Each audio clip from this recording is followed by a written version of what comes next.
Good evening. Welcome to the RSU5 Board of Directors meeting. It is Wednesday, November 9th, 2022, and we are in the Freeport High School Library. We have a couple of folks who aren't with us this evening, Jill Piker, Susanna Hancock, and Jen Galetta. But we do have our student rep Tegan joining us this evening. Welcome. And wanted to do a quick shout out to our Tamara, who was reelected yesterday for a new 3 years. Thank you. Congratulations. Kara, who confirmed her appointment yesterday to finish out a 2-year seat. And Kelly Sink is our newest board member from Freeport. So welcome and congratulations. We will get started with the Pledge of Allegiance. I pledge allegiance to the flag of the United States of America and to the republic for which it stands, one nation, under God, indivisible, with liberty and justice for all.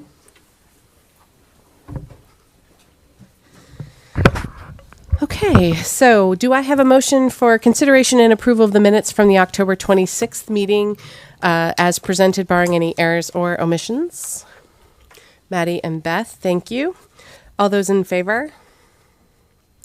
None opposed? Thank you for running a wonderful meeting, Beth, in my absence. Perfect. Any adjustments? I have a couple this evening. Under number 8, Superintendent's Report, a letter A, items for information. I have a number 3, a resignation, and a number 4, New England Golf Championship announcement. Okay.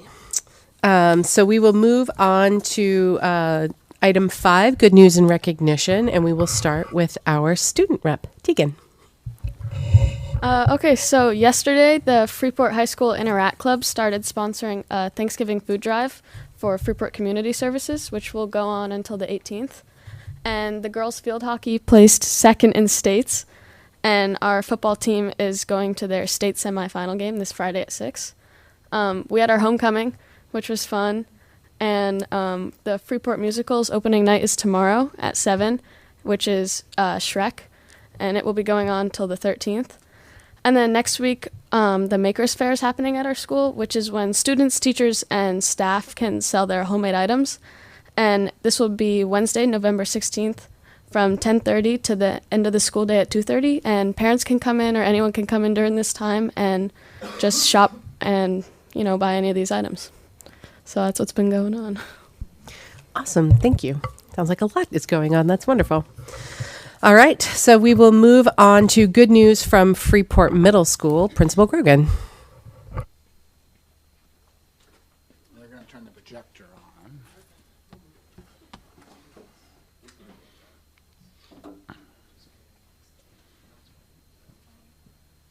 Just make sure this power's on.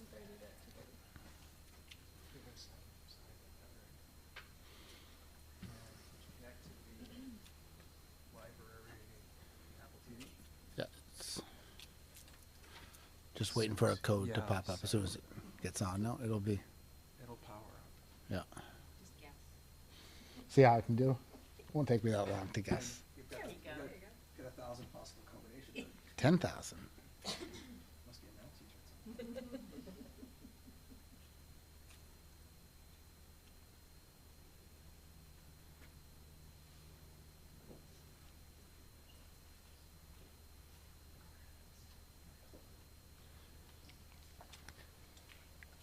So Ray Grogan, Freeport Middle School principal. There's a few school board members here that in 2019 saw the beginning of this project.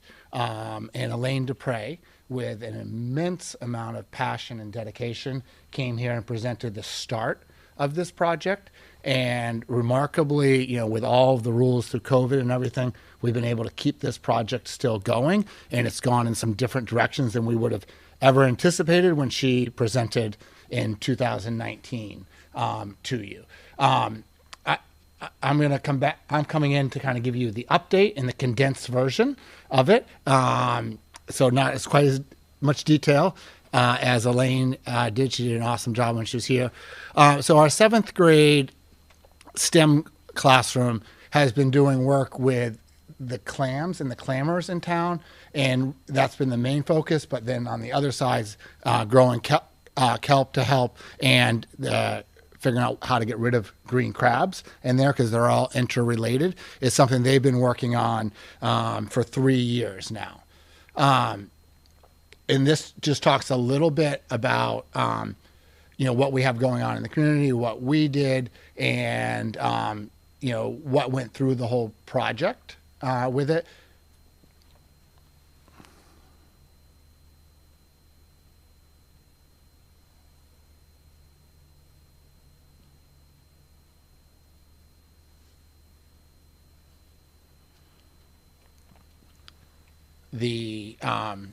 The picture on the top right is where we started growing kelp at our school, and then we did transfer it down to Winslow Park to see how it would grow at different levels in there. And this is when we went back to see, and there was a number of schools that took place in the project, and some of the schools felt like we may not have followed all the rules because we had the best equipment within our school to start with the best stuff to put in. So thank you very much for everything you've given us with that. We definitely had an advantage to start out with.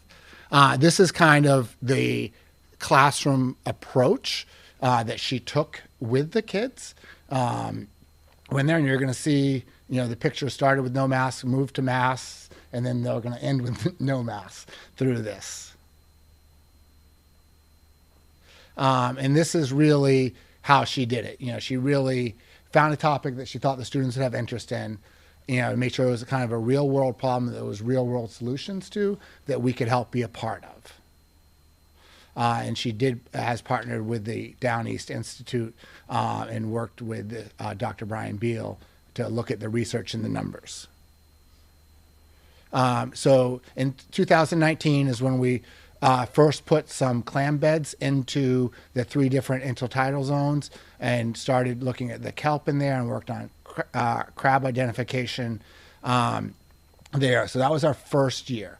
And then when we pulled them the next year, we learned a lot, but one of the things we learned was our boxes weren't that good. That was one of our biggest things, is that our boxes weren't that good. So then we started working on some different boxes that they gave us and, put them out there again with that, still looking at the numbers and submitting it and seeing what we got and found. Winning there, and, once again went through that same process to see what we got back, identified everything, and then the kids were submitting all of their data to scientists who were using it to see what was going on here in Freeport and what we were able to do with the different intertidal zones. And this is just our students measuring them, documenting what they are, and being able to identify it.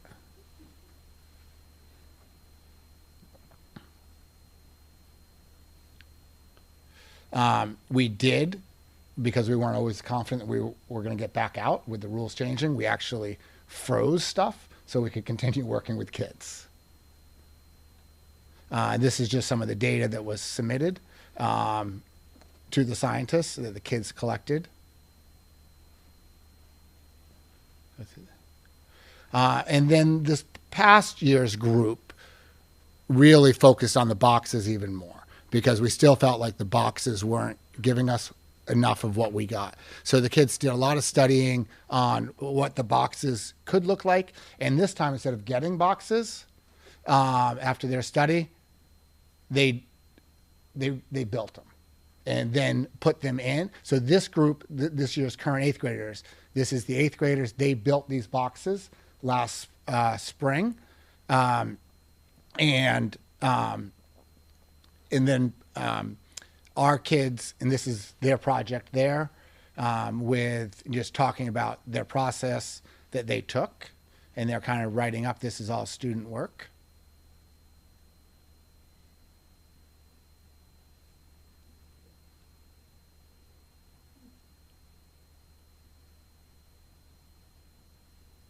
So then last spring, the boxes that the 8th graders made, we placed them out there again in the 3 tidal zones.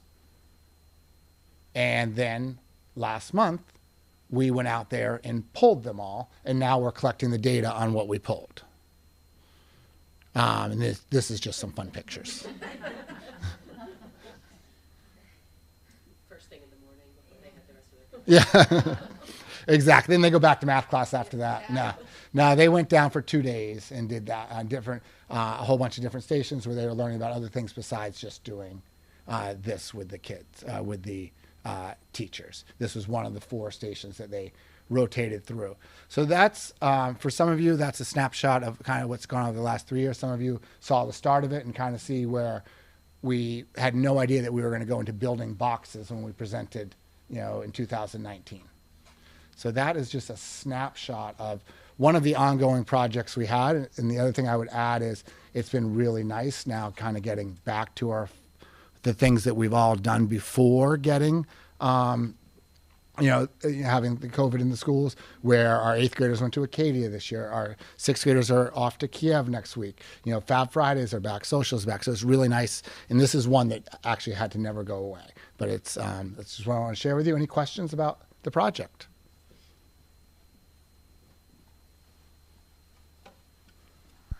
How interested were this year's 8th graders about how successful their boxes were when you pulled them? Because the 7th graders are the ones who pull them, right? Just like with anything, like the ones that knew they had good ones or thought they had good ones were very interested. The ones that, that were just trying to hand something in to get through, was a little bit different. But there's definitely some interest on some of those kids to try to say, what did mine get? And that's what we're still working on. Yeah. Like, what did it catch? What did it grow in that? I also noticed in there in one of the early slides when you had some of the partners in there, I saw Spartan Sea Farms, which I believe is a business here. So he's been huge. Yeah. He has been great, and he is partnering with some other stuff moving forward as well. Like he has been worked with the kelp, with like he does the oyster stuff, but he has been like we wouldn't be where we are without him and other volunteers like him who we've partnered with in the community. Yeah, I mean, I think that's key to point out. We always talk about how can we tap into all of the knowledge and experience we have in our district and all these different businesses and people, and I think that's a great example. And he's a great guy, so I'm glad. He is. He's been great. Any other questions for Ray on kelp or clams? If it's on kelp, I'm not going to be able to answer. Yeah. I'll tell you that right now. I was surprised 37% could identify soft shell clams. Yeah. I'm not sure we'd have that high of a percentage on the board. I don't know. So maybe we would. I don't know. Alrighty. All right. Now I just got to get this off. And all right, perfect. Thank you, Ray. All right, so we are at public comments, number 7 on our agenda. So I think we have some folks here this evening. Just ask that you come up to the microphone, tell us your name, which town you're from, and we have 3 minutes for each, anyone who'd like to speak.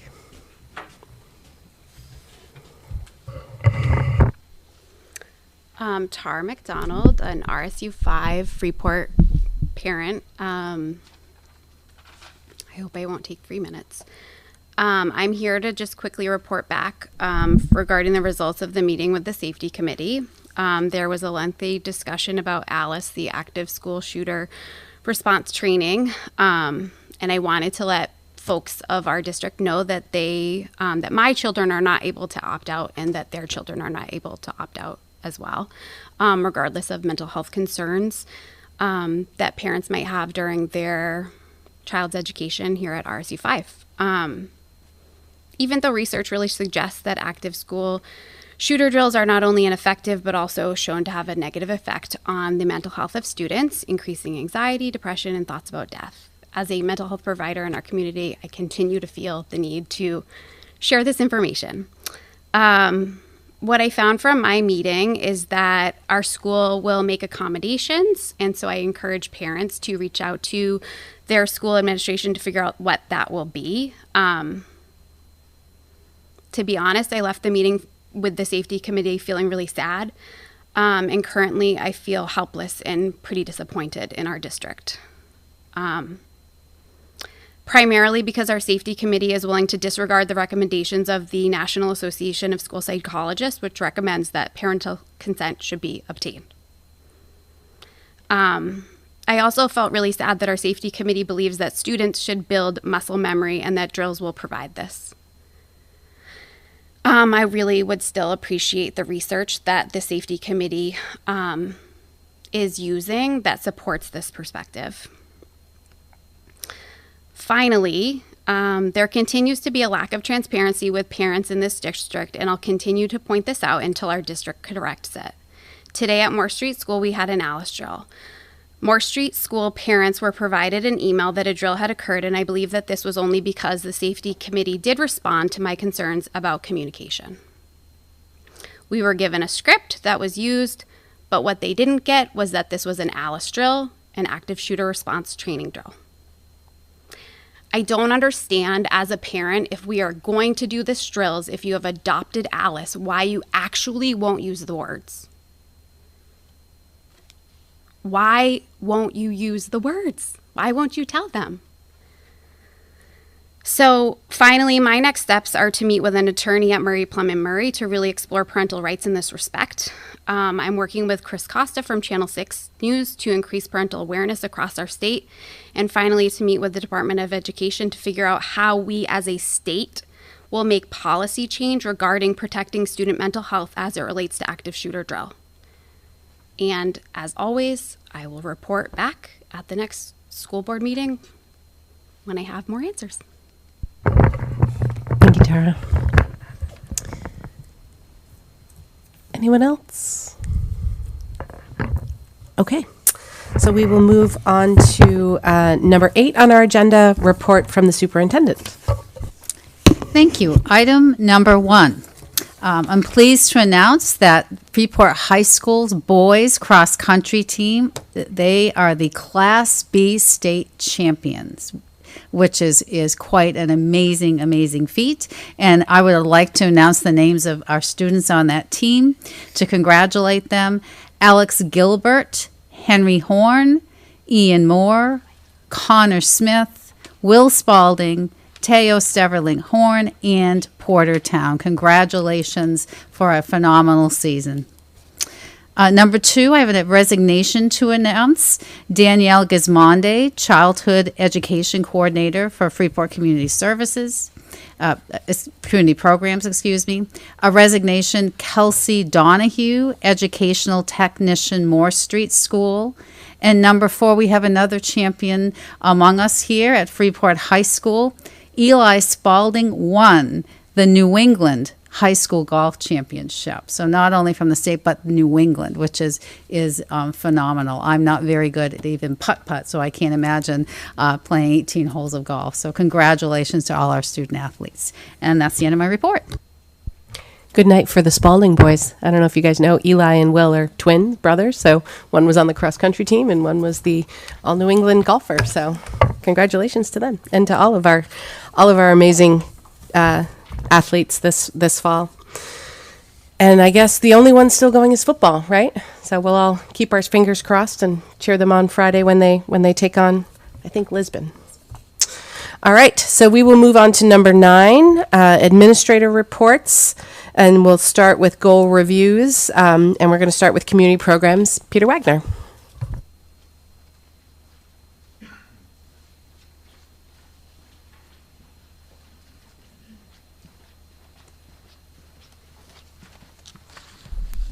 Good evening, everybody.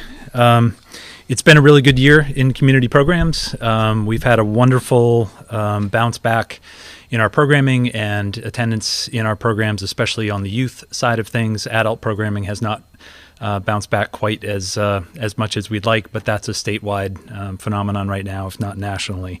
But it's been a really good year. We had a wonderful summer, and we're off to a great start this fall. So just to look back at last year's goals and just give you an update on those. The first goal that we had listed last year was investing in a mobile classroom unit using CRF grant to create a lasting home for Laugh and Learn programs that's insulated from the transients associated with fluctuating school populations. As many of you know, Laugh and Learn has sort of been bounced around a little bit over the last 3 or 4 years. I'm very happy to report that the unit that the new building was delivered in September, so it's on site at Mass Landing School.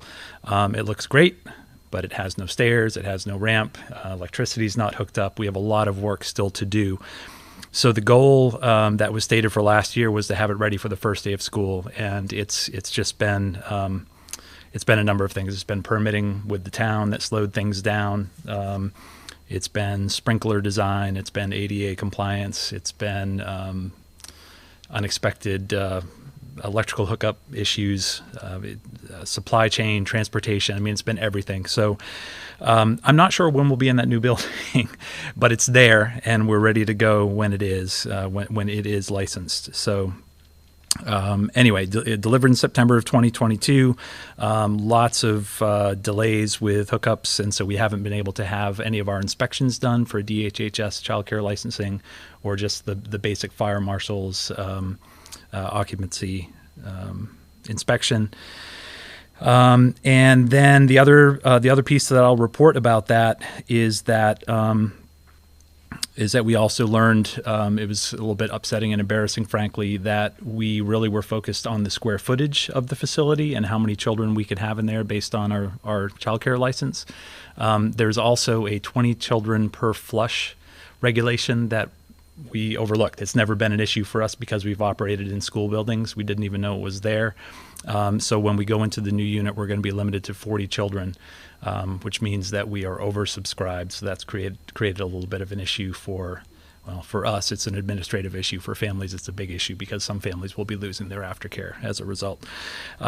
So you'll see that one of the goals for this year is to find a way to up that enrollment once again and be able to utilize our full square footage.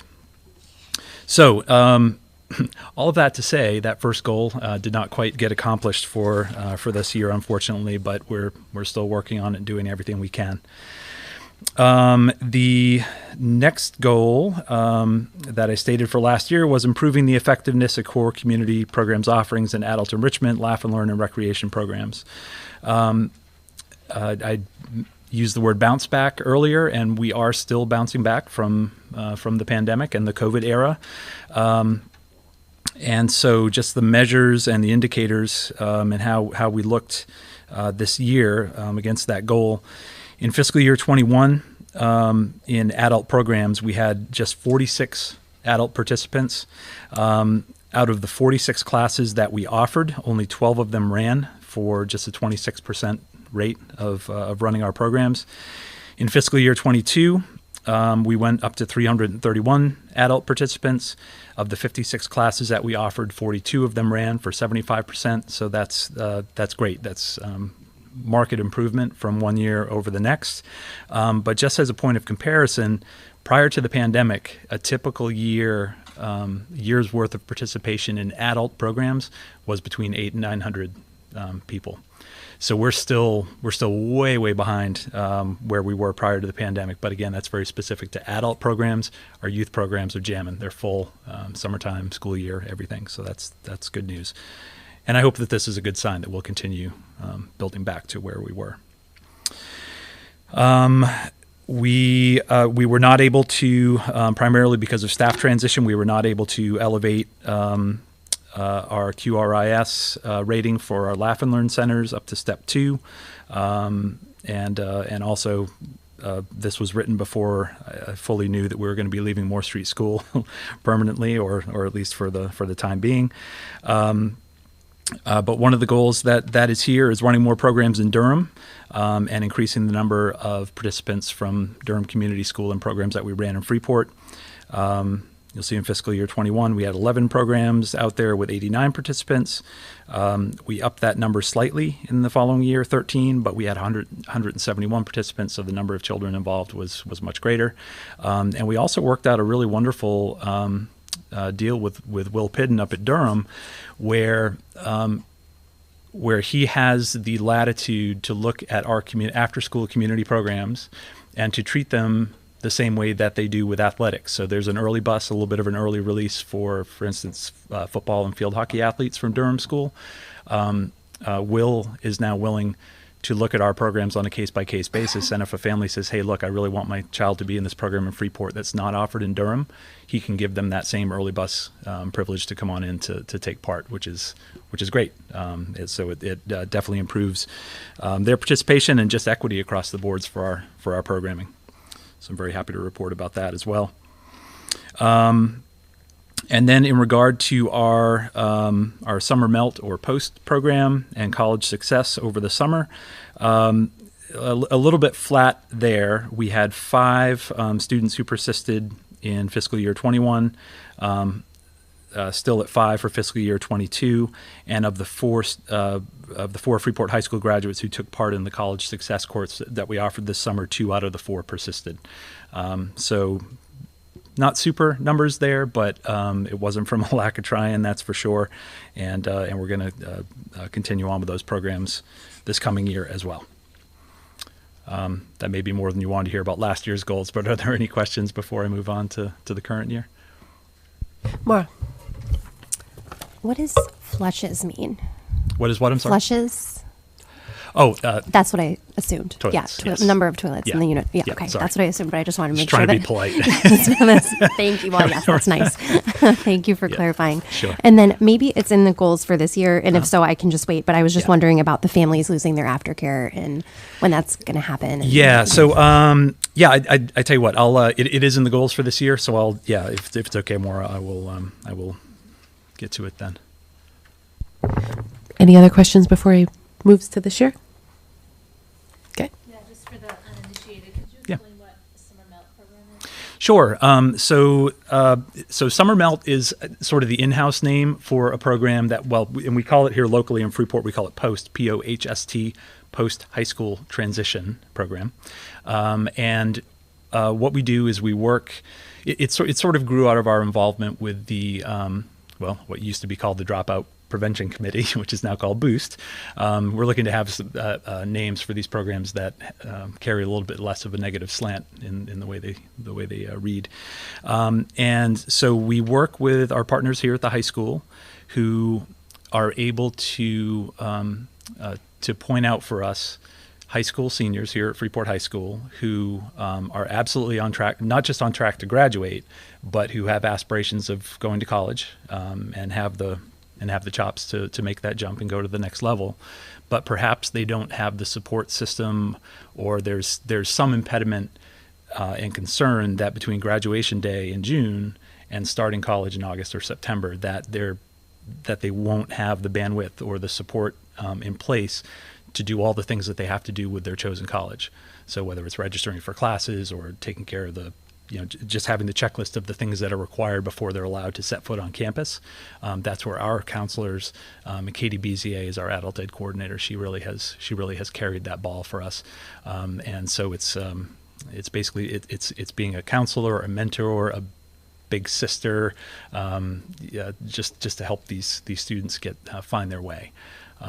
So there aren't many adult ed programs who are trying it.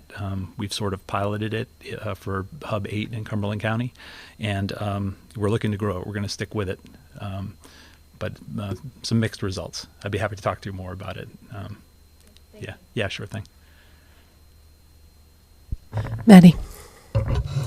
Please forgive me if I'm repeating a question from last year, but is that MELT program specifically college focused, or is it also looking at trade school or other registered programs? Yeah, that's a great question, Maddie. And actually, I do it disservice by focusing just on the college part. It's for any transition, whatever that transition might be, the world of work or a trade school or anything else. So our role in that relationship is to help them achieve whatever that next step is.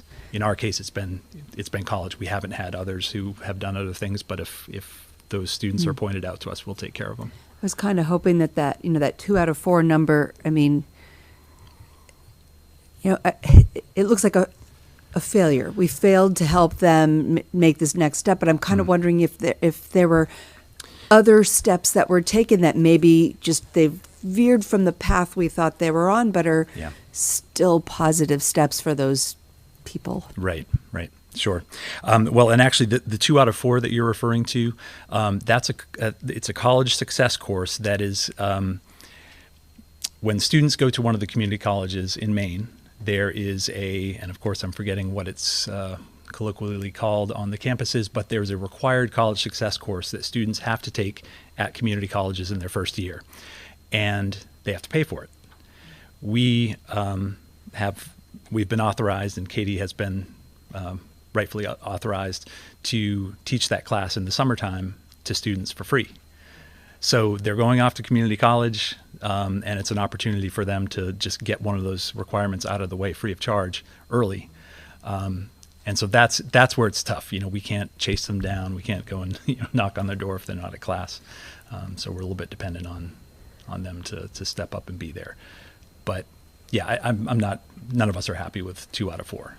But it looks like of the 5 kids that so am I reading it right that for 2022, so this past summer, 5 kids you were working with 5 kids and all 5 went off to the program they were expecting to. Correct. Yes. So it's just Thank you. Yeah, I was class misunderstanding that. Yeah. Yeah. Well, my summary isn't particularly clear, but there were 2 programs sort of embedded in there. Yeah. Yep. Okay. All right. So looking at the current year, fiscal 23. The first goal is establishing a partnership with Freeport Community Library to build a well-attended and effective after-school program for the middle school cohort. It's been a couple of years, but I have spoken about this in front of the board before, and a little bit about the history of the Port Teen Center at Freeport Community Services and how that used to be there were a lot of kids that were on the list, and a lot of kids went from the middle school to the port for after-school activities. That program has evolved. It's now very small, and in large part because of geography, with the library being right next door to Freeport Middle School, and also I think just a little bit of a change in the operating measures and the philosophy of the leadership at the library. They really are embracing the middle school set now, and that's the de facto after school place to be. And so for a couple of years now, we've been trying to establish a partnership with the library where we can provide a real comprehensive program where we take advantage of their geography and our creative power and staffing ability to work together to have something a little more thorough. And then the pandemic came along, put a hold on all those plans. There was a change in directorship, and reestablished the connection this year. And we have just really ambitious plans for a great indoor and outdoor program. Part of it being the disc golf course that I'm in the process of building between the library and the middle school, but also the encouragement to use the community room there, which I think was sort of offline for after school programming previous to Courtney, the new director. But we're able to have access to that and survey students and parents and find out what it is that they want to do and have a really broad program that's fully staffed. We're also going to be applying for grant money through the Davis Foundation is where we're going to start. We think we have a pretty good shot at getting some funding there so that we can hire an after-school coordinator. So that's our ambitious plan for this year. Ray and his middle school staff has also been really encouraging and helpful as well in pointing us in the right direction. And our goal is to combine the best of what we in community programs already offer with the best of what the library already offers, with the best of what the middle school offers, and so that we're not stepping on toes and having redundancies in the process and inadvertently cannibalizing programs that are doing just well on their own. Thank you very much. We think we'll get there. Any questions about that one? How many kids are expected? And maybe I should know this from the old port reports, but I'm just curious. I mean, I know when Craig comes and does sort of the athletic update on how many of the kids are participating in after school athletics. Yep. I'm curious, what's the target market for this? Sure. Well, so depending on the season, so spring and fall, school sports are right after school. They're early afternoon, so that's kind of the after school activity for the middle schoolers. Winter is a little bit different. Basketball practices get strung out throughout the day. They might be right after school, but they might be in the evenings. So, well, is Ray still here? Ray, do you agree that that's kind of so wintertime I think will be a larger turnout than we have in the spring or in the fall. But there also are the weeks in between seasons. There are rainy days in the spring or fall where practices and games don't happen, and the library can have anywhere between 20 on a slow day to 60 on a busy day up there. And so what we want to do is we want to find things that will excite those kids and keep them focused on something that's constructive and enriching and fun, and just create a nice, safe, enjoyable environment for them. I'm just curious, why is it such a different sort of, I don't know, vibe's the right word, but like, I feel like in Durham, if you don't stay for a sport, you just go home. Like, why are they not going home? That's a silly question, but No, I'm that's just, not at all. That's, that's like, a fair question. Yeah.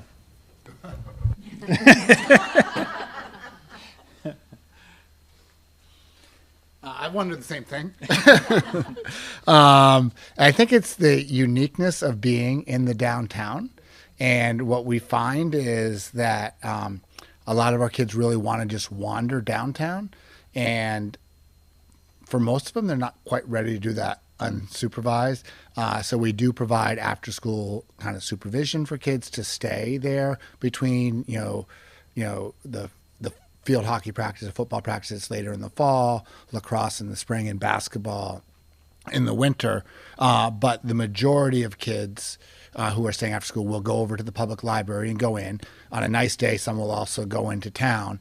I think the parents in the town really do look at the library as an extension because they know there's great adults that take good care of their kids there, and that's really where they go. I know Tegan has been a middle school student and knows, kind of like what the library in downtown is for our kids. But I think that it's that unique situation of where we're located to the town and that library offering that service is what allows parents to know they can pick up at 5.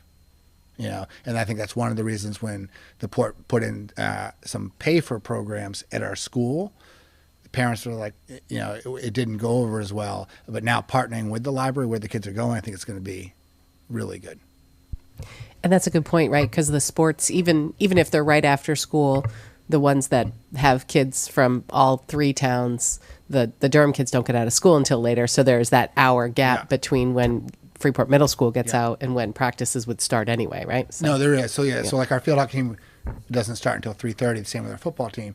And I do want to say, like, one of the commitments early on in the RSU was to push all of our middle school practices back. That for Durham teams that don't have the same team with that, which did create, then we have to have supervision. We have to do that thing. But it's been great. And you look at the 2 teams that went the furthest this year, both a lot of Durham kids on the football team, a lot of Durham kids on the field hockey team, and that's an opportunity that wasn't there for those kids pre-RSU because they don't have enough to have football and soccer and field hockey and soccer. So that's been a great addition for those kids. Maddie. I should know this, but I don't recall. Did the library expansion get approved? Do you know the timing of that, if it is? So I don't want to misrepresent or misquote anything that Courtney has told me to this point. I believe that they were approved, but then in the couple of years since the approval, the cost of getting that same project done has, probably more, in fact.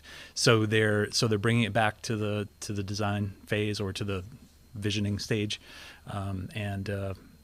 so they're not quite back to square one, but they've been knocked back a little bit. Well, I'm pleased that this is moving forward because I think that was an underlying reason why they were asking for that in the first place, so they could support more kids more regularly and not disrupt the other patrons of the library. Right. Yeah. It's really great. I really admire what they do up there. And as part of this, I've just sort of gone to the library after school just to sort of observe from a distance. And it's really neat. It's, oh, yeah. Yes. It's great, and I'm really excited to be partnering with them on this. And that actually flows really well into the next goal. And I will go ahead and just call out my own plagiarism. Axis of Awesome, there is such a thing. It's kind of a comedy group. But one of the things in community programs that I've really missed is having a local collegial group. And so since I started this job, I've really wanted to get together a nonprofit consortium where the directors of many of the great nonprofits that are right here in the community can get together and just talk about the work that we do and organize and collaborate and commiserate and share ideas and share secrets and just get everything out on the table. And so under the working title for now of Axis of Awesome, we've formed this group. We had our first meeting on Monday, and I'm really excited about the energy that came out of that, the ideas that came out of that, and I think we'll be able to sustain it going forward. So. In fact, when everyone in the room went around and introduced themselves, I mean, I have like a good point of connection, something that I feel like we in community programs can do with each of them in the coming year. So it's just really, really good stuff. So we at the very least we'll be meeting quarterly, but we agreed that that as we sort of get our feet on the ground together, that it should be more often than that. So we may meet monthly for the foreseeable near future, really looking forward to seeing what that may produce, and just really proud to be associated with some of these groups, FEDC and Wolfneck Farm and Desert of Maine Center for Ecology and the Arts, and just all, the library, all sorts of great groups who are doing really good work for. We're all pulling in the same direction. We all have the same mission of making life better for residents here in these towns. So, any questions on that one? Yeah, go ahead, Maddie. Sure. I'm not going to talk after everything you say. Yeah, no, I love it. I just want to really. That's awesome. That is really awesome. I mean, I feel like when we started when Meeting House Arts kicked off as ACAF initially, and they did the whole thing with input from the community. One thing we heard from members of the community was we want connections to our kids. Like we feel like we're not as connected as we should be. And now with the revisioning happening in Freeport as well, there's so much that can be a ripple effect from this. So thank you for championing that. Yeah, I certainly don't want to overstep, and Jean and I have had some conversations about this, and I know that we'll work well together on this to come up with a good plan. But, there are some things that are beyond the scope of what community programs as a part of RSU5 is designed to do. But at least being aware of the things that are going on and finding ways that we can support the work that's being done elsewhere and getting that same support from others is, just can't lose in that situation. And so much of it is just knowing what other people are doing, right? Yeah, like, totally, how often do we get asked a question like, hey, can you meet this need? And the end, we don't do that, but we know who does, right? Like that's just as important. Yep, absolutely. Yeah, no, I've certainly found times where I will hear about something that happens that maybe involves a group that is doing the same thing that we in community programs could do, a way that we could support, and someone goes outside the community to find that help, and it's like, oh gosh, why didn't they think of us? So this will be a step in that direction. We're not great at marketing ourselves. We're not. We can really be better about that. Not sure what the secret sauce is, but we'll hopefully try to find it. And then the third and final goal is pulled forward from the previous year, and that's complete the work of opening and marketing the new Laugh and Learn Center at Mass Landing, and consider avenues to expand Laugh and Learn coverage to the RSU5 community.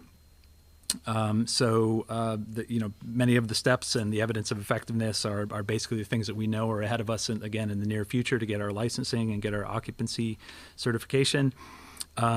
We do, Maura, really want to look at, okay, how can we not have to worry about how many flushes there are in the building, but how much square footage we have and how many children we can accommodate in that regard. So I do want to see about the possibility of installing maybe 2 stalls in each of the bathrooms. There are 2 bathrooms in the building. And if we had, and they're huge, square footage wise, they're huge. And, could we put 2 stalls in each of them so that they still are ADA compliant, but just add flushes to the place so that we can have more, a higher capacity, because our waiting list for aftercare is huge. there were a lot of families who were waiting on care, and we really could make a difference for them. And it was, it was a little bit of a kick in the teeth when we found out that the new building, as exciting as it is, it's gonna reduce our capacity. So that is something that we're going to look into and see if we can get done soon. And then also, I want to be really cautious about overpromising, but I also think that we have some opportunities at Pownell to find a way to bring Laugh and Learn out there. It's something that we have. I'm certainly not the first director, and I'm guessing I won't be the last who will be talking about growing and better serving Durham and Pownell. But I think that this year there may be an opportunity for us to get out there and do something. But it's staffing. We can't hire. We don't have enough people to fully staff what we're doing here in Freeport and in Durham. Durham's fully staffed, but Freeport's not. And so that's going to be the key. So we need to look for people who can care for the kids once we have the space.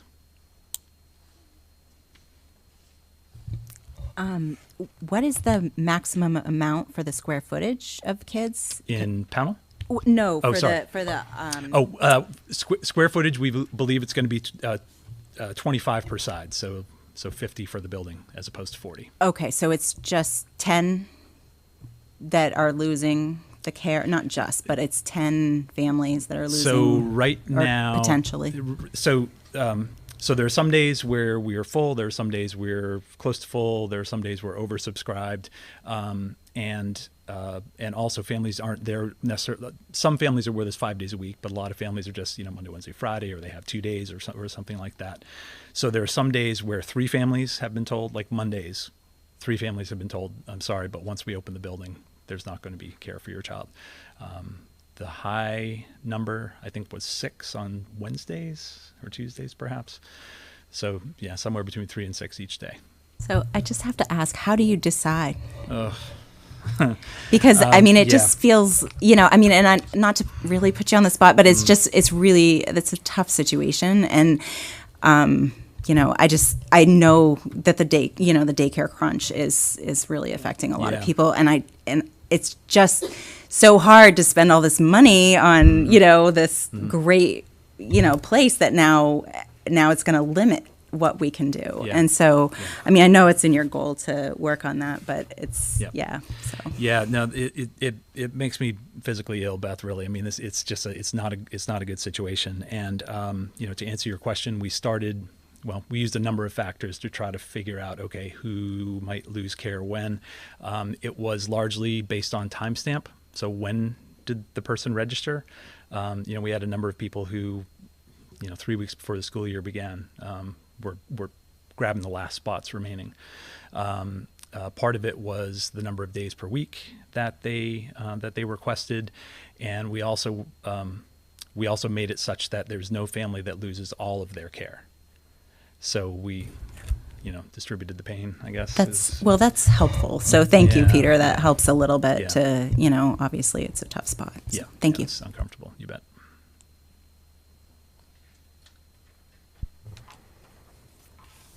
Anything else for Peter? Great. Well, thanks everyone. I appreciate your support. And as always, just pass along ideas and thoughts when you have them. Thanks so much. All right. So next up for goal review is Ray.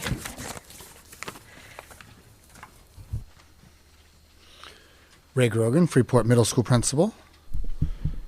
For last year's school goals, there were 2. The first goal really focused on equity, diversion, and inclusion. I know you've had a chance to read through it. We really spent quite a bit of time going through this goal, talking about our staff, and looking at what we can implement and change and better educate ourselves around how we work with our students to make all students feel welcome and accepted in our school. Some of the ones I'd really like to highlight is Equity Mains Group came into our school multiple times to really talk to us and our teachers about gender bias, gender identification, and pronouns, which is a really great training for our teachers. And they did an excellent job with that. Cynthia has been working with the social studies teachers quite a bit. on really looking at our units and making sure that they have have a diverse resources in there and what they're covering as well.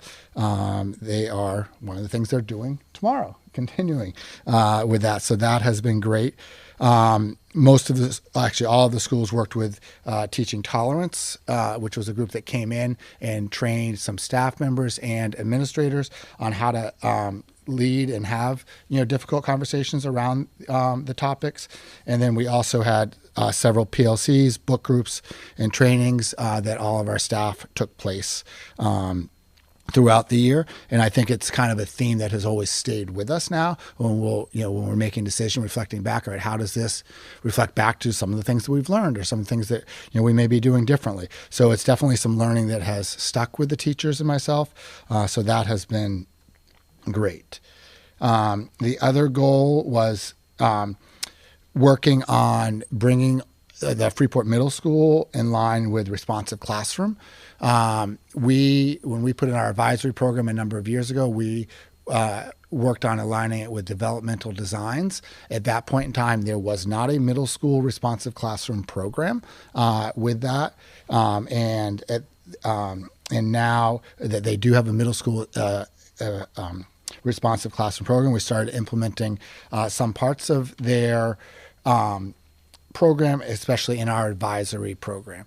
Last year, we had several staff members trained at the beginning level and did the train the trainer model. And we had, all teams sharing their lessons and running different advisory, team building type activities that were from the responsive classroom lesson. And that's really the part of responsive classroom that we're taking, is around the advisory and how the kids interact with each other, as opposed to necessarily all of the classroom management in there. Looking forward, we really are still at a beginning level, and we knew that's what the training was. Is this year in June, we do have a 4-day training coming in for the advanced level that we'll once again have teachers go through, try to get as many as we can to come in, and then train the trainer model with the rest of our staff for next year. So something that we're not to the point where we're finished and we're done, but we're still building on that. And it really was, we would have liked to do that sooner, but just getting on their calendar and getting it lined up, I think, was our biggest struggle there. Kara.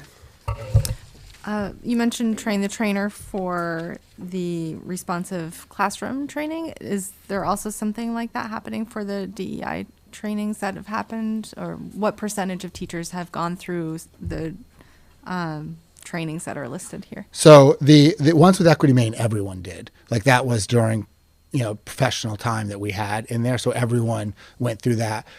With the books, the teachers had choice in which books they got to. We picked out a number of books, and they got to suggest some books, and then everyone got to pick kind of which book kind of spoke to them the most, and we had book groups based on the topics they picked with that. And then we also then had sharing time where the different groups shared where they were and what they were with it. So some of the book groups were everyone in the same book, and some of the book group talks were everyone with different books. So that's how that kind of took place.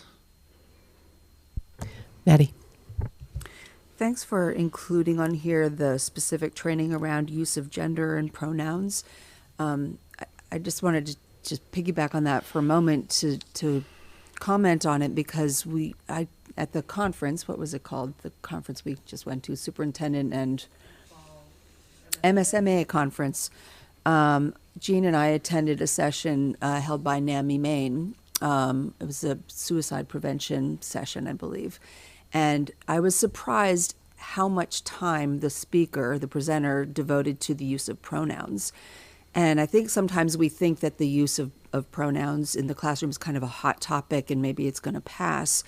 But what this presenter shared with us is that just an adult, just a trusted person in a kid's environment sharing their pronouns makes children who may be struggling with that feel safe. That one simple thing alone. So I'm really pleased to know that training has been made available to all of our staff. And the Equity Main Group did an excellent job, and and everyone was kind of at different places going into that, and they really did a good job of kind of explaining, why it's important, like you said, and the comfort level that it does really provide for kids. This might be a question for Jen, but I wrote down, did that same training happen at DCS and the high school? We all had similar type trainings with, because we all went through the teaching tolerance. I know for us with the Equity Main, it really came from staff feedback around the pronouns and getting a better understanding of where that came from with that. So that one specifically didn't happen. That one was just. I'm for not the positive middle what happened in the other buildings with that one, but that was one specifically came from our staff feedback. So you on sought that where one we out wanted based on to the go. feedback. Yeah. Okay, thanks. Kelly. Yeah. I'm just curious to know if you had any feedback yet from parents. I could hear you. Simple things we didn't tell you about. Okay. Yeah, if you've had any feedback from students, parents, or faculty on how this has led to different outcomes in the classrooms or in the schools. I think the feedback that we got from faculty was, kind of that wide range. Some, thank you very much for doing it. We desperately need this. Others, wow, I learned a real lot. Like that's, from that, depending on where they started. I think it also, helped myself having conversations with parents that, were in these conversations with their kids with that. I think that's really the biggest part that, with the parent feedback with that, because whatever the pronoun they want or anyone wants to use is what we're going to use, and that is the middle school kids are telling when they tell their parents, the parents call, it's sometimes a tough conversation, sometimes it's a great conversation, but it really helped me work with parents on that. I think it was probably the biggest parent feedback with that we got. Yeah. Jen. Yeah, so I can just share that we participated in a different Teaching for Tolerance workshop, which was called Speak Up at School. So we have not done the same workshop, but we had our Gender and Sexuality Alliance Club students led our own workshop for teachers last May about multiple things, including the use of pronouns. So they designed that workshop and did a full faculty meeting for us, which was incredibly well received. And the first time that we did that was in 2018. So same thing where the GSA students came and led our own workshop. So we haven't done an outside one. And our students, frankly, have done a really good job of leading that. So one other question, Ray. I'm just trying to understand the distinction between the black and the red. The black is what I said I was going to do, and the red is what we really reported doing and seeing. So the red is what I added to it. Okay. So does that mean the stuff in black also got done? Yes. The updating of the Yep. libraries? Yep. And okay, great. Thank you. Absolutely. Thanks, Ray. I wondered if you could just drill down just a little bit on the second point around the aligning the responsive classroom and the advisory lessons. I mean, what was the I suppose what was the gap, or what was the need there that that alignment was really trying to pinpoint? So when we brought developmental designs to our school and put in the advisory program when Emily Grimm was our assistant principal, and she did a remarkable job kind of putting it in and leading that effort. And we kind of kept building on that. But as staff turned over, we needed to bring in whole group training to bring back that consistency, because it got to the point where not everyone's advisory was doing the exact same things in there, with the activities, and they did. And I think, to single out Tegan here, before, because Tegan, you were with me, right, in sixth grade? Yeah, so Tegan was in my sixth grade advisory, and, we want to really make sure everyone gets the same experiences and activities. And, we got to the feeling where, shortly after, as Tegan's group was going through later in the end, 8th grade freshman year, that not all of our advisors were getting a similar experience where the activities that we got outside to do, the team building things, the different things like that. Like that's really what we want to make sure that everyone's getting a similar experience. And I think there had just been, we hadn't brought in any sort of training. Like we could have brought back, we could have gone in any direction. The decision really was, if the kids are coming to us for the responsive classroom language, why would we go somewhere else, even though there are some other things. Cool. Awesome. Thank you. All right. We're good with last year. All righty.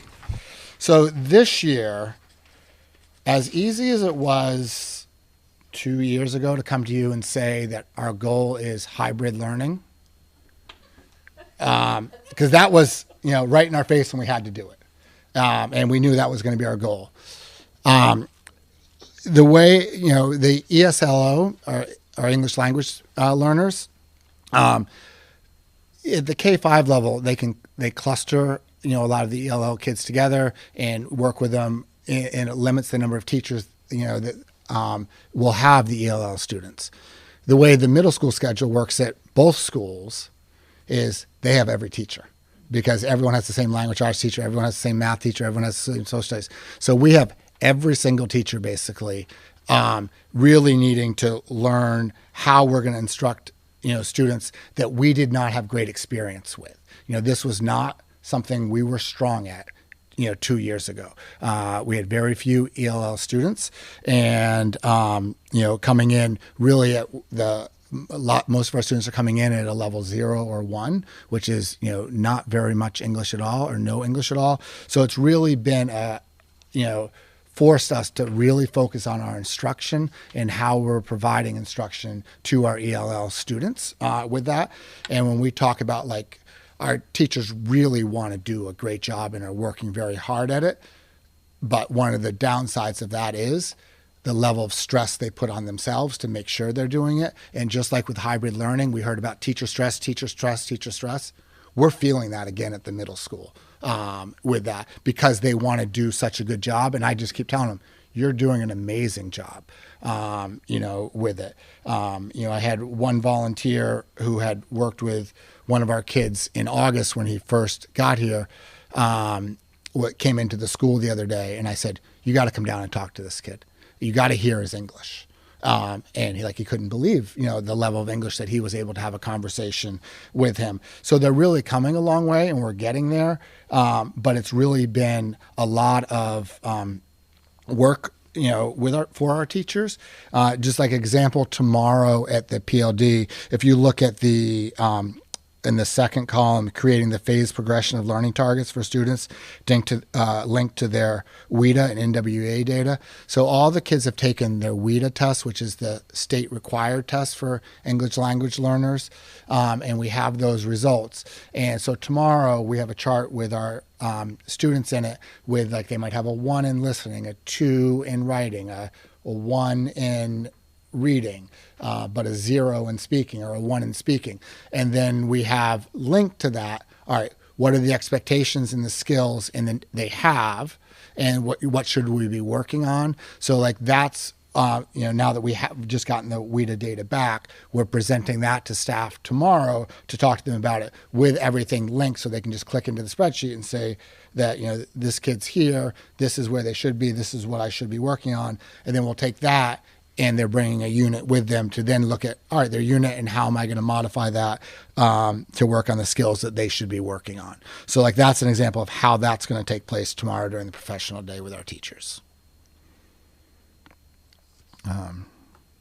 But it's definitely been, a great challenge for us, which we have enjoyed doing. But it's definitely been, some great, a lot of work for our teachers, and I would say it's going very well. Maddie? I apologize. I meant to ask Jean to update us earlier in the agenda, but maybe you can both answer this. We're anticipating losing some of our new manners in the classrooms, I believe, and I'm just wondering what the impact to this will be if that happens. Well, I say at this point we really don't know. what's going to happen. So we're planning right now. We have these kiddos right now. We're embracing them, and I know Ray's doing a lot of work with his staff to meet their needs. And I think one thing that I'd point out with some of the work that the folks are doing at the middle school, because there's the part where we have the teacher for ESOL that's doing some specific skills for language and written language. And then when those kiddos go into the mainstream to learn the content, there's another whole layer. So that's the work That's the part where we're... And that's what they're struggling with. And that's what they'll be doing. But we really don't know, other than we know there were some notices given, and we have, at this point we're saying, we're going to just continue to wrap our arms around these kids and provide the very best education we can. Same with budgeting. We had an administrative team meeting this week talking about budgeting because there are budget implications, and we said at this point we're going to budget like that population, which is a very much larger number of kids than we've had in the past and in the district are going on. But at this point, as of this moment in time, there's really not a whole lot of other information we have.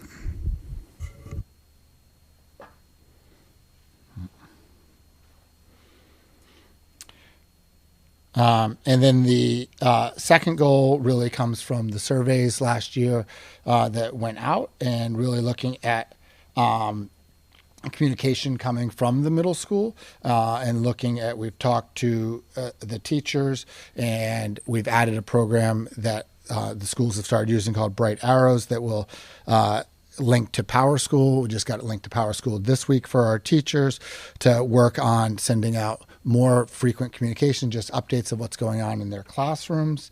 With that, the nice thing about the Bright Arrows program is that whatever has been identified in Power School as the parent's native language, it will be sent in that language to them, which is a huge advantage with that. We are looking at also, just from the office, making sure we're sending weekly communication out to parents and kids on things that are going on. And then the other thing we are looking at is just reviewing our parent-teacher conference and how we have that set up and moving forward, because we've done it a few different ways there, and I think it's just always worth the review. I think all of the parents that are currently here and probably at the high school have all had it kind of the same way, but we've done it several different ways in the past. The unique part about the middle school is all of our teachers have about 100 kids, and when you look at the amount of time that's developed for conferences, dedicated to conferences, it makes it tough. So we've tried it in the past. We have done it where we do kind of the advisory type model where you meet with one teacher and they give you the update on everyone. For us, Freeport Middle School went away from that because the feedback from parents was they really wanted to talk to especially their math and language arts teacher to get more information about that. We tried in the past doing it twice a year with like the other schools, a fall and a spring, but there really just were not enough hours to get everyone in to those conferences with that. And then we moved them all, I think the past 6 years, they've all been in the fall, and that way we can get everyone in. And we do plan on, after we get through conferences, kind of surveying our parents to see kind of how they liked this time around, just because in the past it's been with, all hybrid and Zoom in the past, so that in some ways made it a lot easier. But, looking forward, looking to get some more parent input and teacher input and kind of looking at the plan moving forward. Is the Bright Arrows program being used throughout the district? Maybe, Jean? Okay, right. So, and I think that the offices in every building have been using it, and we're now starting to link teachers into it directly as well. With that, it didn't talk as smoothly as we would like to Power School at first, but I think they have it now. I think our 6th grade team is the only team right now that's up and running, and we're looking to add each team in the next week or so. Other questions, comments for Ray? Thank you. Thank you very much. All right. We will continue on with Freeport High School Goal Review. Principal Galko.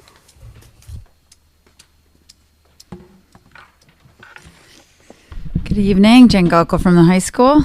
I'm sure everybody's glad I was paired with Ray and not Will, since we tend to be the most verbose, I think. I am actually going to, you have all the materials in front of you except one additional piece of paper that I'll give you. I'm going to, for people who are new to the board, there's a lot of documents I know in mine.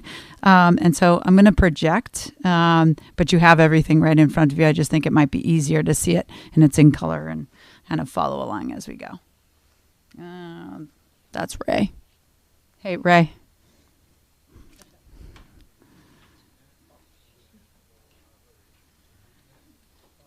Okay. So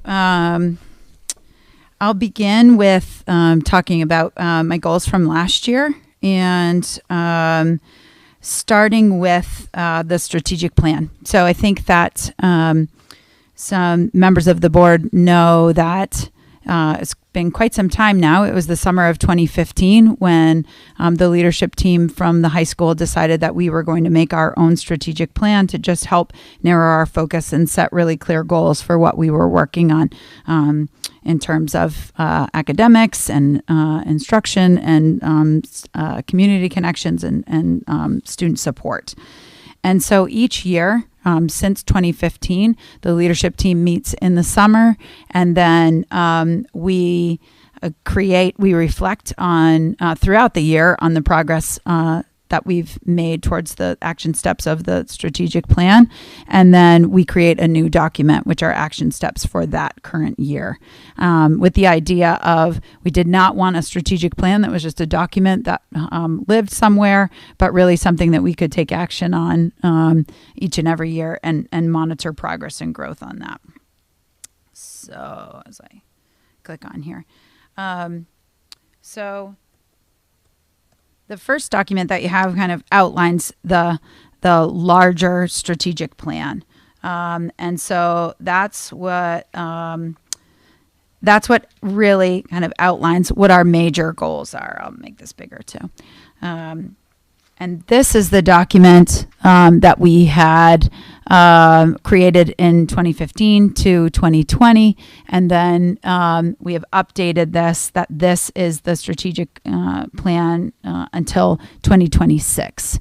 And so there were some things that stayed the same, and then some things that changed, such as the inclusion of an equity and inclusion goal, which was not in the first version of our strategic plan.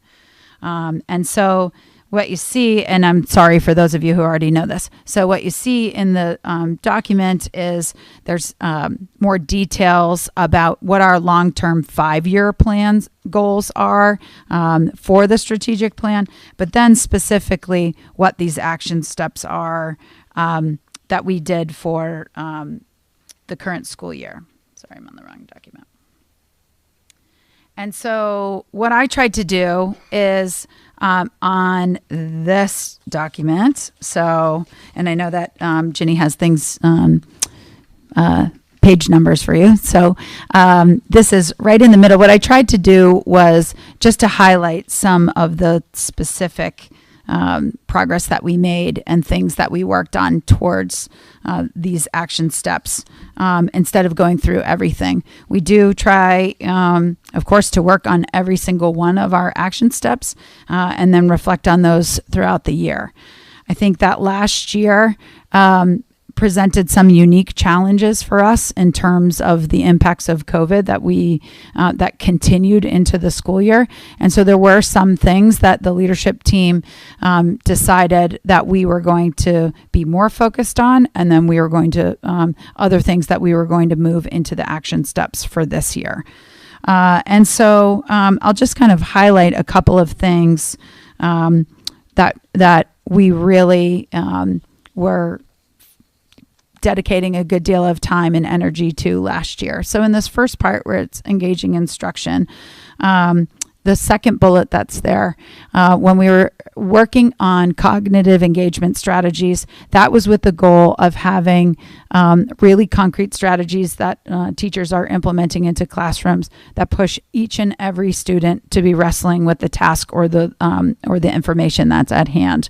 So this was really trying to boost the level of engagement, the level of thinking, and so teachers are using strategies, researching them, sharing them, observing them in each other's classrooms of what's going to push each and every student, not just the student who's raising their hand and answering that question.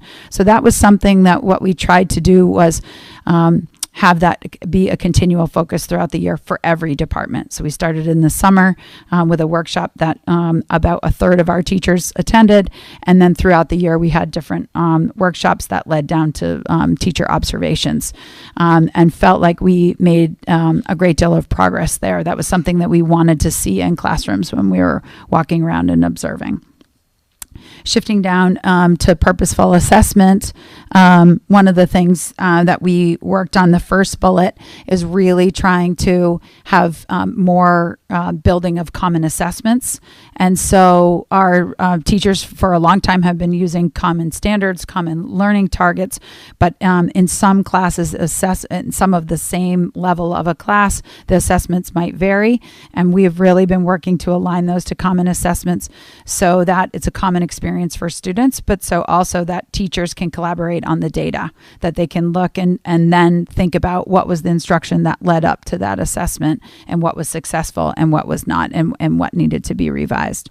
So that was something where there was a great deal of progress. We do, in the size of our school and the makeup of our school, we have a lot of what we call singleton teachers. So we have teachers that are the only teacher of that class. And so their work has been slightly different in terms of what they're building for assessments, but still getting feedback from one another, especially in our PLC meetings that meet every other day. When we shift to the goal for equity and inclusion, these were some of the things that we really dedicated a good amount of time and energy to last year. The first was creating our equity team within our own school. And so there are 5 members of that team. I'm on that team, and thinking about the buckets of work that team is addressing, which is about access to programs and support, looking at our data, supporting student identities, and working with staff professional development. So that's what that team has really been thinking about and working on. They were a new team last year, and really trying to set clear goals of what they were working on. The social studies curriculum team has been a district-wide effort. It's certainly been something that has been the focus of all of our social studies teachers at the high school, thinking about where there's holes, thinking about the perspectives that they are teaching, and then thinking about which units need more development. We have, some of the members of the board know that we have significantly shifted the courses that we teach in social studies, which was before we were, that was starting in about 2018, 2019, when we shifted away from Western studies, which was a more focus of ancient world, into the 2 classes that we have now, which is modern world conflict and American government. So that is the required classes, semester classes for all of our sophomores that have been in place for the last few years.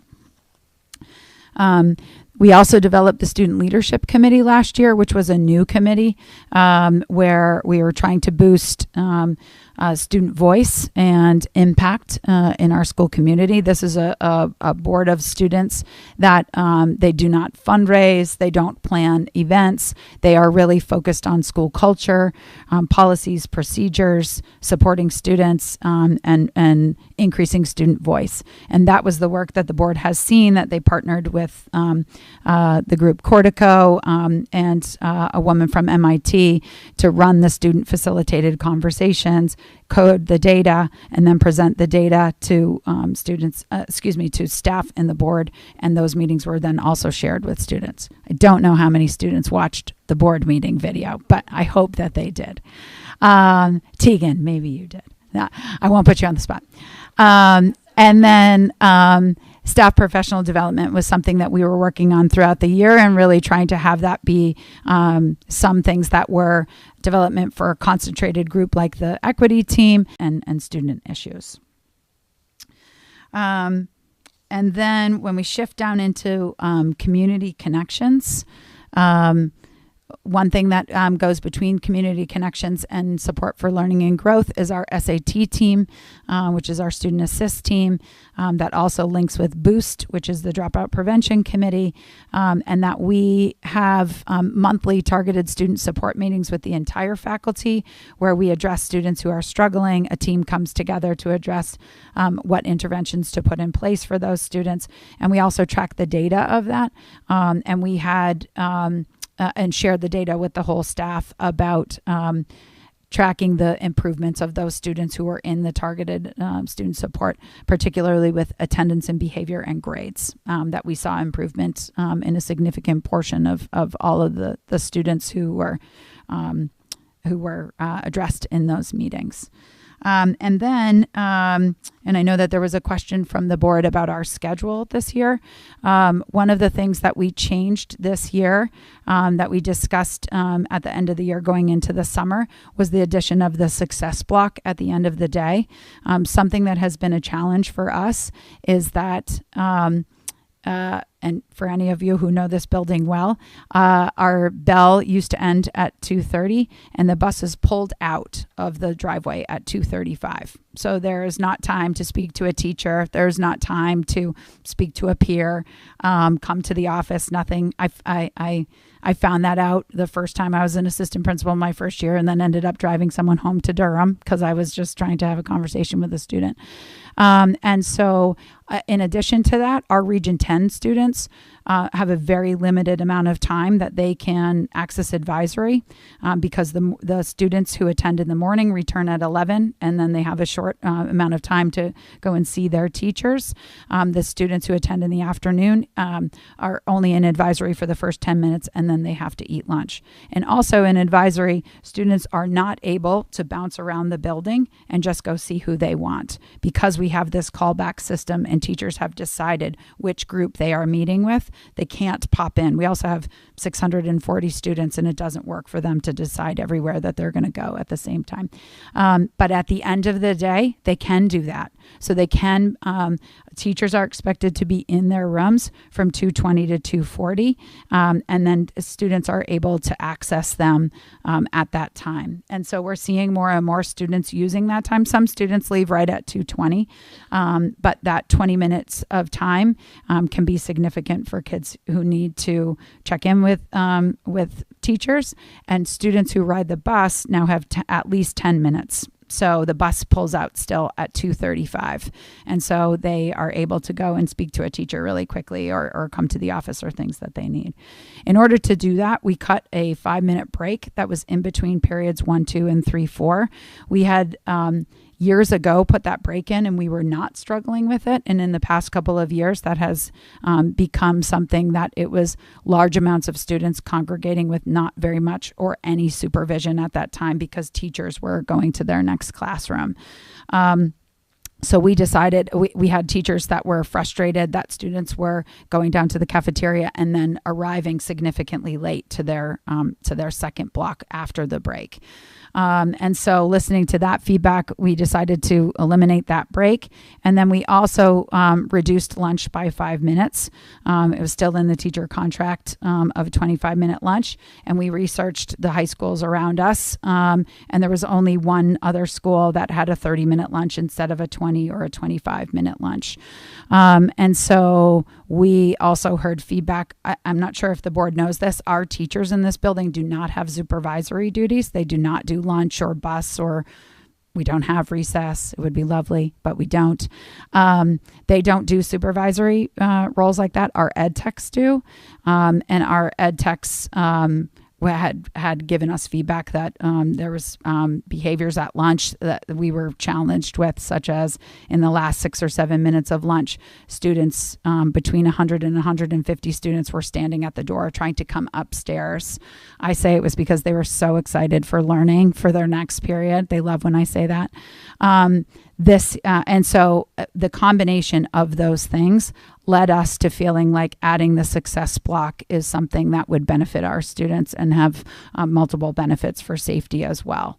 And so we recognize that a 25-minute lunch is short, but in feedback this year from the staff members who are helping with lunch and from observing students, that the vast majority of students are done eating lunch in 20 minutes, and we still have some students who are standing at the door, not nearly as many, and we're asking them to return back to their seats.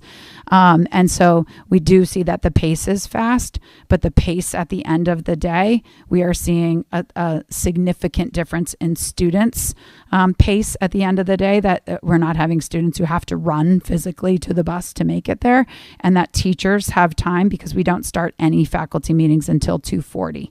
So now teachers, if they don't have students who are coming, have 20 minutes instead of 10 minutes, which actually was shrunk almost to 5 minutes before they were attending their next, either an IEP meeting, a 504 meeting, or a faculty meeting. So I know that's kind of a segue from my goals, but I had heard that the board had questions about that. And then down on the last part, I already mentioned that TSS is the targeted student support. And then when we talk about support for learning and growth, something that we brought back that was had changed due to COVID was that we have our advisory period every day, and we brought back that on Wednesdays. There are no callbacks and there are no club meetings, and that the focus of that is either advisory specific or grade level or school-wide events. We focus on social emotional topics. We focus on a variety of things that that students are able to do at that time with their advisory. We implemented last year student advisory leaders. So there were 50 students last year, and there's about 50 students this year that help to partner with their advisor to lead the activities and help plan the activities that happen on Wednesdays. And then in addition to that, the last bullet is that we were focused on anxiety and mental health support last year. It started really with the workshop from Lynn Lyons that was provided for the whole district. And some of our counseling staff and social workers, myself and Charlie Mellon, our assistant principal, we had already attended some workshops with Lynn Lyons prior to that. But then the entire district went, and then we asked for support from Dr. Foley to continue at the high school. And so we had our own workshop with our guidance counselors in January. We had our own workshop for the high school in February with Lynn Lyons. And then we did follow-up workshops for that on our own in April and in May as well. And so we had some concrete action steps that we were taking from the work with Lynn Lyons that we were trying to implement. And that a lot of this, what I'm talking about right now, is going to carry over into the goals for this year. So that's that portion of the goal. Haven't gotten to the NWEA part, but I don't know. I think that it would be easier probably if I answer questions about the strategic plan from last year, and then I can share the goal that was last year's goal about NWEA. I'm curious how you'll be able to track or assess the success of the success block. Obviously, the feedback I've heard is that it basically eliminates the ability to get food in the morning. So I'm curious if Erin will see a change in her breakfast numbers for nutrition, because by eliminating that 5 minutes, there's just not time. So I'm curious if we'll see any change in that, or if you have any info on that, and around the shortening of lunch. It's interesting the perspective that you provide versus what we hear. So I'm curious. What I hear is that nobody uses the success block. But of course, I'm sure that's not true. I'm just curious how you'll be able to track whether that was a good trade-off, I guess. Yeah. So, I mean, the first thing that we're doing is tracking the amount of students who are accessing teachers after school. So that's one. Yes. Yep. So that's one thing that we're trying to track. Another one is speaking with students about the pace after school, particularly the students who ride the bus. in terms of breakfast in the morning, that was so breakfast. We are fortunate in this building that we don't have a time limit like some of the younger schools. So the first teacher who gets here is shockingly at like 5:45. She's usually here in the first building, and so students can access the building from then on. Charlie is here at 6:30, and we start serving breakfast at 7:00, and our buses arrive at 7:10, and so. Our cafeteria, now that breakfast is free, it used to have just a kind of a scattering of kids, but our cafeteria in the morning now from 7:10 until 7:40 is full enough that we have put 5 ed techs down there for supervision. So we have a couple of hundred kids who are here in the morning, either dropped off on their own in their own cars or riding the bus that access breakfast in the morning. Students were not supposed to access breakfast during the break unless they had not had an opportunity. If they had arrived late to school or something, we always provide breakfast. Erin Dow and I talk a lot about that we don't want hungry kids. We definitely don't want hungry teenagers. And so, so what was happening in that break, which was really a change when the offerings for food changed.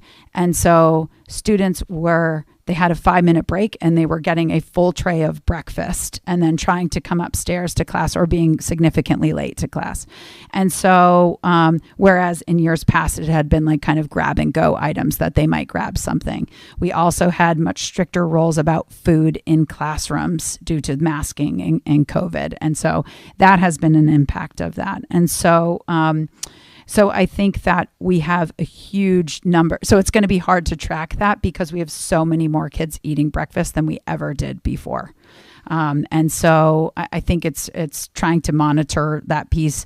I think we've seen a major improvement in kids arriving to their 3-4 class on time, with the elimination of the break. I was also meeting with my principals group that I've shared about, and the vast majority of the schools are eliminating a kind of that break period because it's been such a challenge and it's a safety concern when we don't have supervision in all portions of the building. There's no other time of day really that we would have students other than passing periods going everywhere in the building without supervision. We just don't.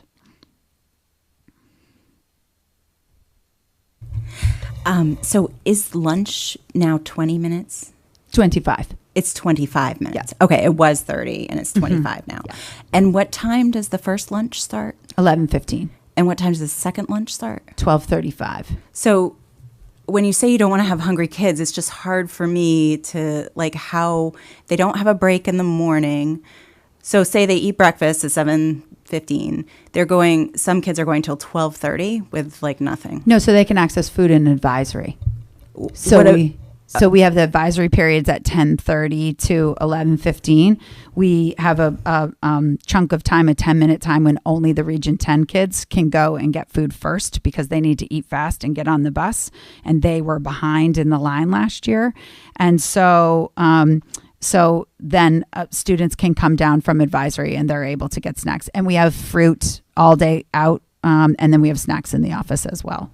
Okay, but a lot of times they're very busy in advisory, right? Yeah. So, that's tricky. And what if they have advisory in the library? Are they allowed to eat in here? No, but they can go down to there's a lot of classrooms where you can't eat. And so they go down to the cafeteria, grab something, and then either eat it down there or come back up. So they can stay in the cafeteria during advisory? Because I thought you said people couldn't be all over the place during advisory. So they can to get a snack and then eat a snack and then come back. We have a study hall that's in the advisory. We have a study hall during advisory that's in the cafeteria. So if, for example, say an advisor has a club meeting, then they would send all of their other advisees down to the cafeteria. Those kids stay in the cafeteria for the whole advisory block.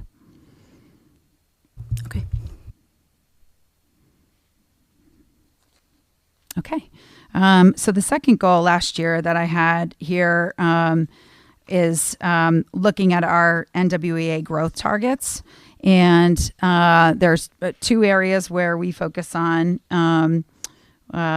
which we focused on in years past, which is in reading and math. A unique situation that we had last year was that for the very first time, our 11th graders took the NWEA. That was not a super popular decision that with our 11th graders.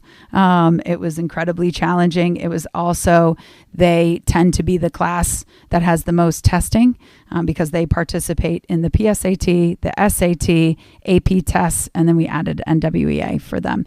The state has now changed back to our state required test is for 10th grade. That's something helpful for us because as long as I've been here for 8 years, we've been giving our 10th graders the NWEA. So that is not a new practice. And we tend to have good participation rates from our 9th and 10th graders. So the goal last year was that we were aiming to see an increase of having 57% of our 9th graders and 51% of our 10th graders meeting their individual growth targets in the math test, and then 64% of our 9th graders and 56% of our 10th graders meeting their individual goal in reading. So I'll start with math. I also put the achievement data on here. Our achievement data is down slightly. We still have 83% and 85% of our students who are at or above the state level for just their overall performance in NWEA. Our growth targets tend to be lower. And so in our data for last year, we did not meet our goal for our 9th graders. We were down 3% from where we were hoping to be, but we did meet our goal for our 10th graders in math. So 51% of our students met their individual growth target. And thinking about the work that we did for math, that's where we were working on common assessments. We were working on cognitive engagement strategies. Also, a big push in the math department has been mathematical discourse, getting students to discuss math at a high level. And also something that I didn't include on the write-up that our teachers have been working on is implementing more performance assessments in math. So that's like multi-step complex thinking problems, and not just for our AP math classes. That's for pre-algebra, algebra, geometry, and having students think more like mathematicians than do some of that kind of rote solving of problems. That there's doing both of those things. And so we were, although we were didn't meet our 9th grade goal, we were happy to meet our 10th grade goal. For reading, we saw we were surprised by this data. We saw a bigger dip than we had anticipated. And I think that there's lots of things that we think about as factors for this in terms of whether it was COVID, whether it was their reading skills from the prior year when they were hybrid. But we continue to work. Our ELA department works incredibly hard. They are one of the most aligned in terms of their common assessments, common rubrics. They've been working with a literacy specialist, Kelly Smith, who works in the younger grades as well. And so we've implemented more and more lit circles. We've expanded the authors that we're reading to have a more diverse representation of texts and authors. And so hoping that that more consistency in attendance, even the challenges that we faced with COVID last year, that we are not seeing this year. That we're hoping that that these are scores that we're going to see improve. And so we did not meet our goal, and that our achievement went down as well as our student growth. So this will be a continued area of focus for us, and seeing how I am hopeful that we will see significant improvements in this data in the coming year.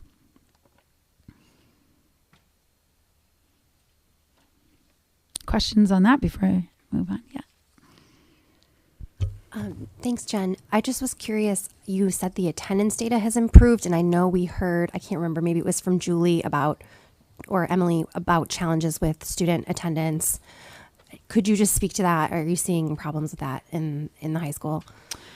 we always have challenges with attendance in terms of specific students. But I think last year, the amount there was a point in January when we had 130 students that were out for COVID. And I think that when our classes meet every other day, when they are in AP classes, when they are in remedial support classes for English, and they're missing that much school, and that was a time when we were seeing kids missing 10 days, that was a challenge that we did not anticipate last year, and that was a significant impact. So that's what I meant by attendance, that we are still impacted by COVID cases, but not even remotely close to where we were in the past 2 years. Okay, so I'll shift to the goals for this year. I'm going to keep talking if that's just thank you for bearing with me. So for this year, we have, as we've done in the past years, that we have created a action plan for this year. And this was again created by the leadership teams. The department chair team also spends a day in the summer with the leadership team where we work on these goals together and figure out, it's an ambitious document, but it's always something that is helping us to ground the work that we're doing. And we really try to look at the year before and continue the work.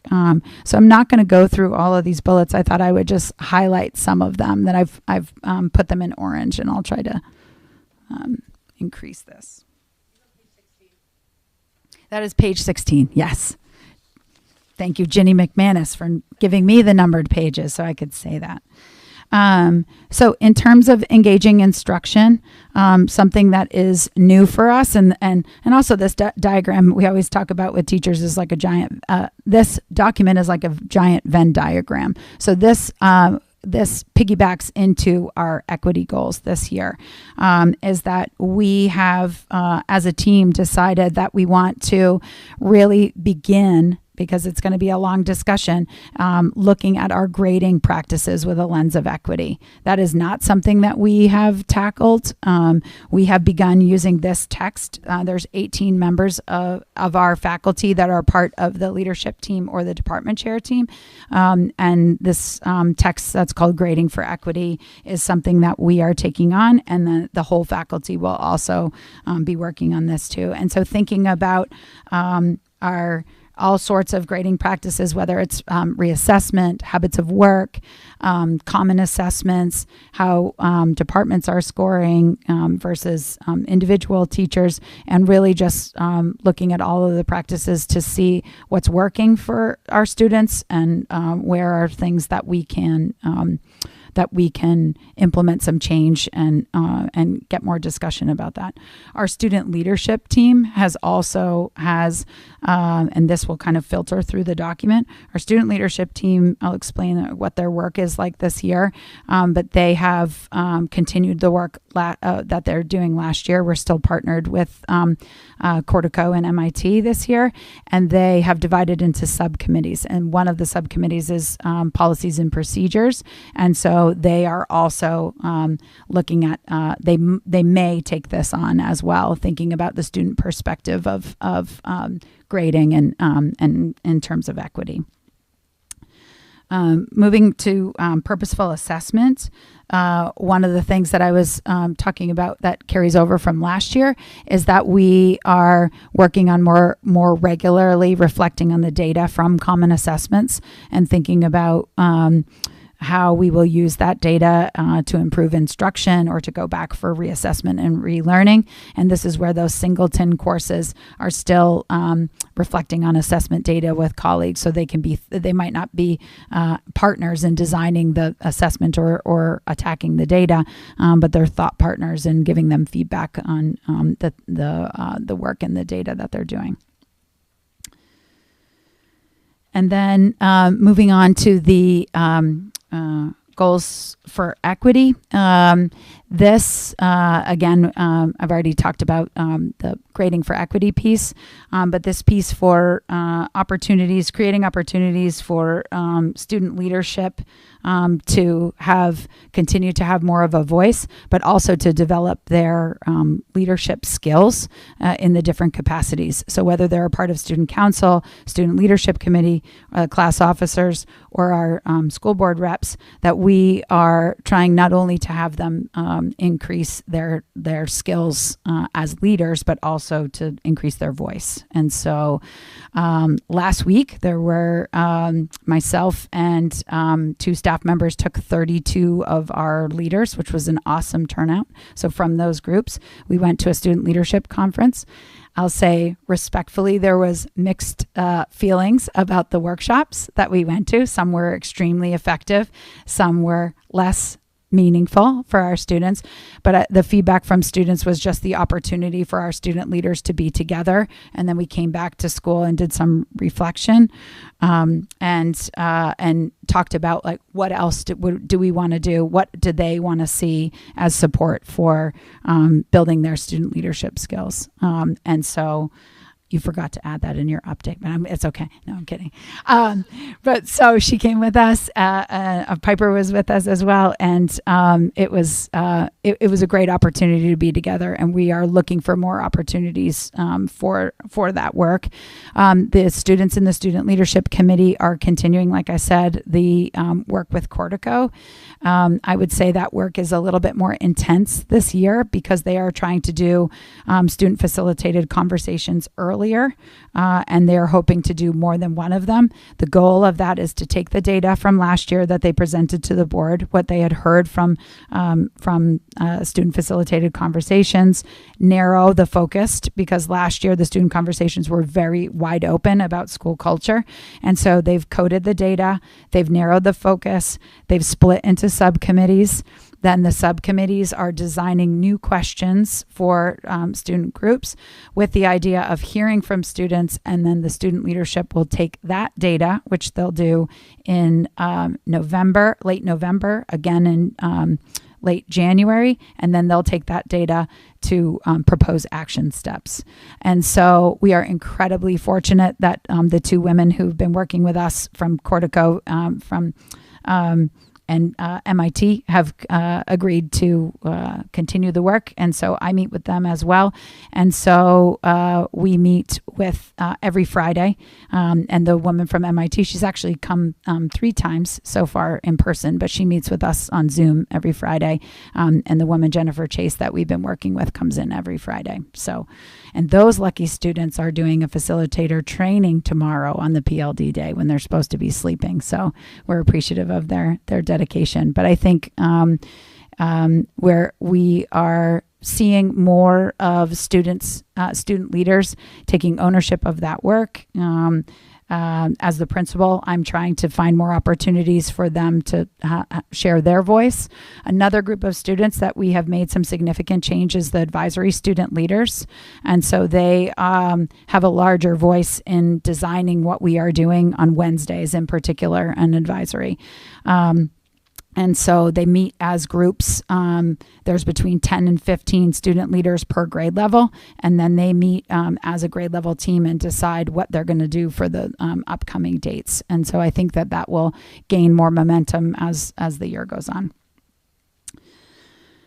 So then for community connections, this is something that is new this year. A challenge that we have had for many, many years at Freeport is, what do the seniors do that is meaningful at the end of the year for the month of May if they decide to not do a senior project? Because what happens is often they are either the only student left in a class, or there might be 2 students left in a class, which of course that teacher designs work for them to do, but it's not the same as being in a classroom full of peers. And so a group of teachers have taken on the project of trying to design something that is a senior, almost like a senior seminar. I've shared with the board, we used to have that class, and due to enrollment, we could not get students to sign up for that class.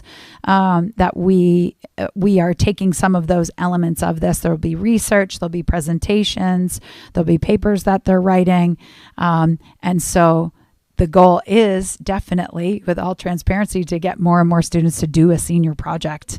The senior project committee has just ramped up that program up so much. They have presented at a national convention. They have to have a community give back, an academic purpose, or an internship. Those are like the buckets that they have to be. And so we're seeing these really meaningful projects.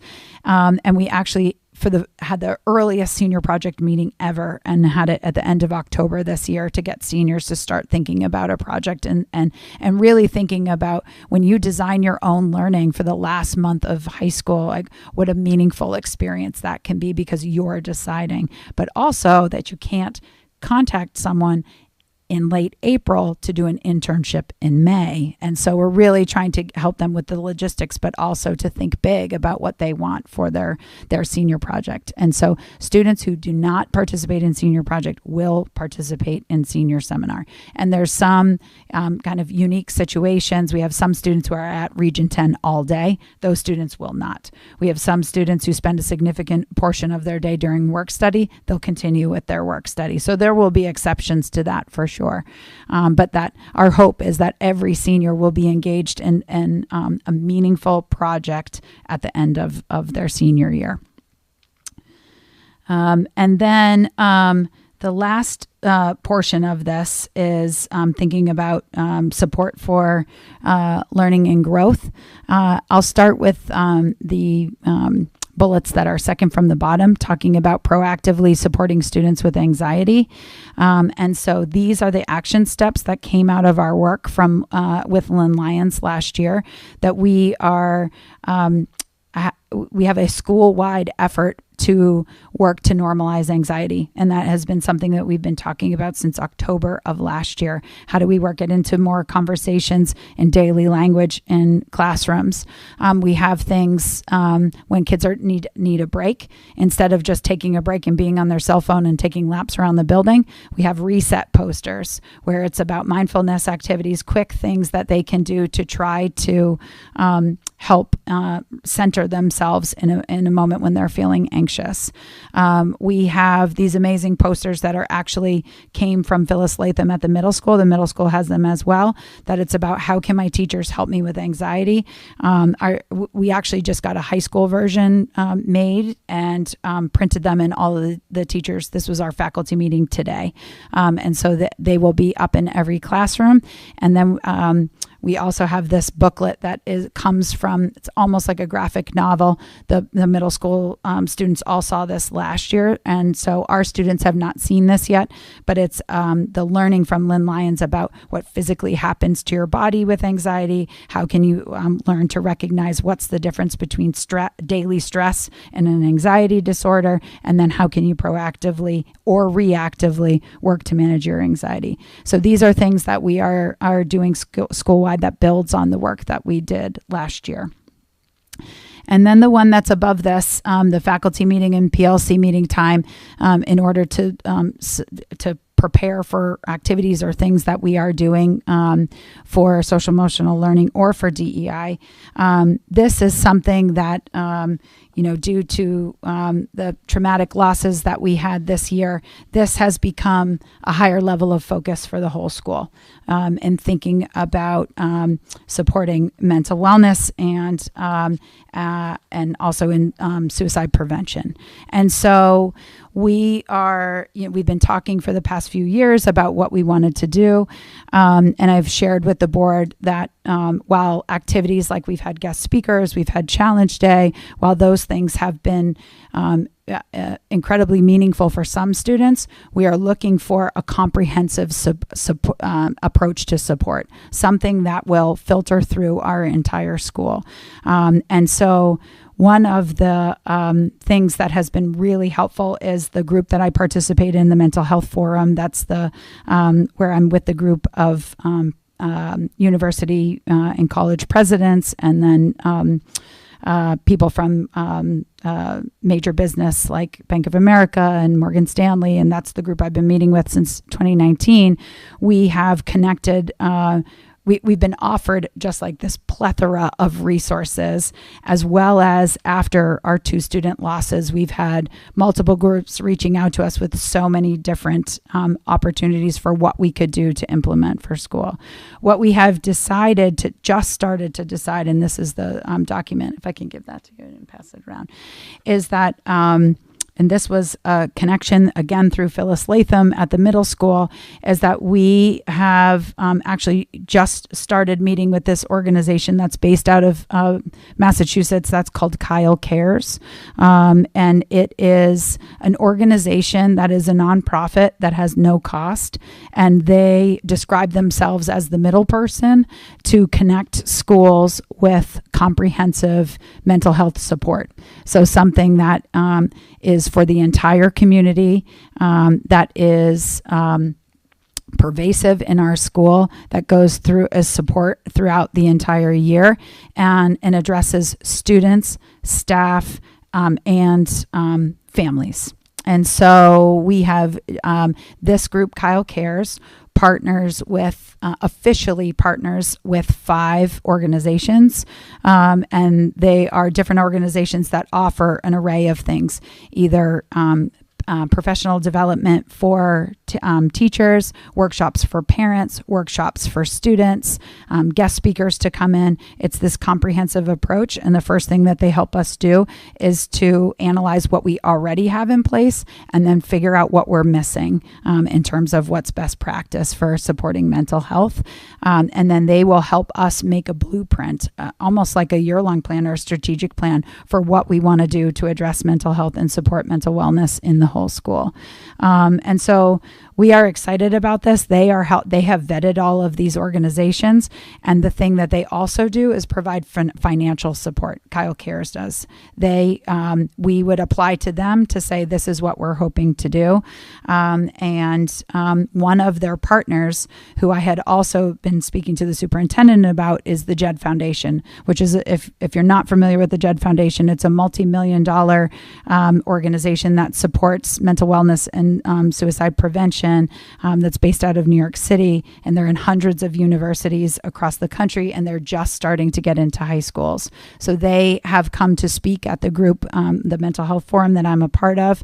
There is a cost to it, and so we're just exploring what that cost would be, how Kyle Cares can help, what grants we would be able to apply for. But that's a comprehensive 3-year partnership that they come in and help a school to figure out what's the best approach to supporting mental wellness in a school. And so our entire student services team met with the president of Kyle Cares today. I had the chance to speak to him and one of the organizations that's called Minding Your Mind, who has had a guest speaker in the middle school, which was kind of this roundabout connection. And so I think that this is going to really help us set a plan for what we want to do, because the way we have been addressing this is kind of, I would call it one-offs, having one event, one speaker, and we need more than that. And so I think that this is something that is going to be a huge part of our work, and is the work of our student services team this year. Whew, that's goal number 1 with like 27 parts. This may not be a question for you per se, but I'm just curious if anything like this is happening in the middle school also. Kyle Cares, are they getting involved at the middle school level? So one of the organization that Kyle Cares partners with, one of their 5, is called Minding Your Mind. And the middle school has already connected with them last year. And so I think that they are continuing to partner with them. They bring in youth speakers who are highly trained. So when we say youth, meaning like up to age 29. And so they come in and either speak to whole grade level, they come in and lead advisory work. And so we're exploring that at the high school too. But the middle school already has that partnership. I don't know about Durham. So, but Phyllis Latham has been highly involved in this. She's the counselor at the middle school. I might suggest, obviously the number of kids in Durham in the middle school is significantly less than Freeport. I don't know if there's a way to just bring the Durham kids to the Freeport school when they're doing events like that to try and make it more efficient, but I think it would be great if it's something that's systemic across all of the middle school grades. Absolutely. Thank you, Jen. I'm happy to know about Kyle Cares. Thank you for this information. So you mentioned a 3-year-long partnership to develop a really comprehensive offering. Will there be some offerings during that time as well, or are we waiting for 3 years to sort of kick off programs? No, so it's if we decide to move forward with the JED Foundation, the things with Kyle Cares and their 5 organizations could start tomorrow. So the JED Foundation, if we decide to partner with them, if we're able to do that, they do an initial analysis right away, and then they're with us for 3 years. So their programs are implemented here. And then afterwards, we would be called a JED Foundation school. And so then we would have access to all the resources. We wouldn't have a dedicated person, but they give you a dedicated person for those 3 years. And you do a needs assessment in the beginning, and then you do the same survey at the end. And it's students and a self-assessment of the school. And so then they're able to look at the data like that. There's other organizations that will do something similar where the staff would do a self-assessment and the students would do a survey, and then we'd get the data and be able to make action steps on that. But the JED Foundation does the whole thing. They do the analysis, and then they do the action steps. It's a significant cost, though, and so that's what I'm just starting to explore what it looks like. I have a meeting set up next week with someone from the JED Foundation to get more information about that. Well, and I appreciate you mentioning grants, but I'm sure you watched our last board meeting, and there is community interest in fundraising around this kind of thing as well. So that might be an opportunity to look at. And Kyle Cares, he has said this to me like maybe 6 times. We do not pay a cent to Kyle Cares. They find us money. So that's another avenue.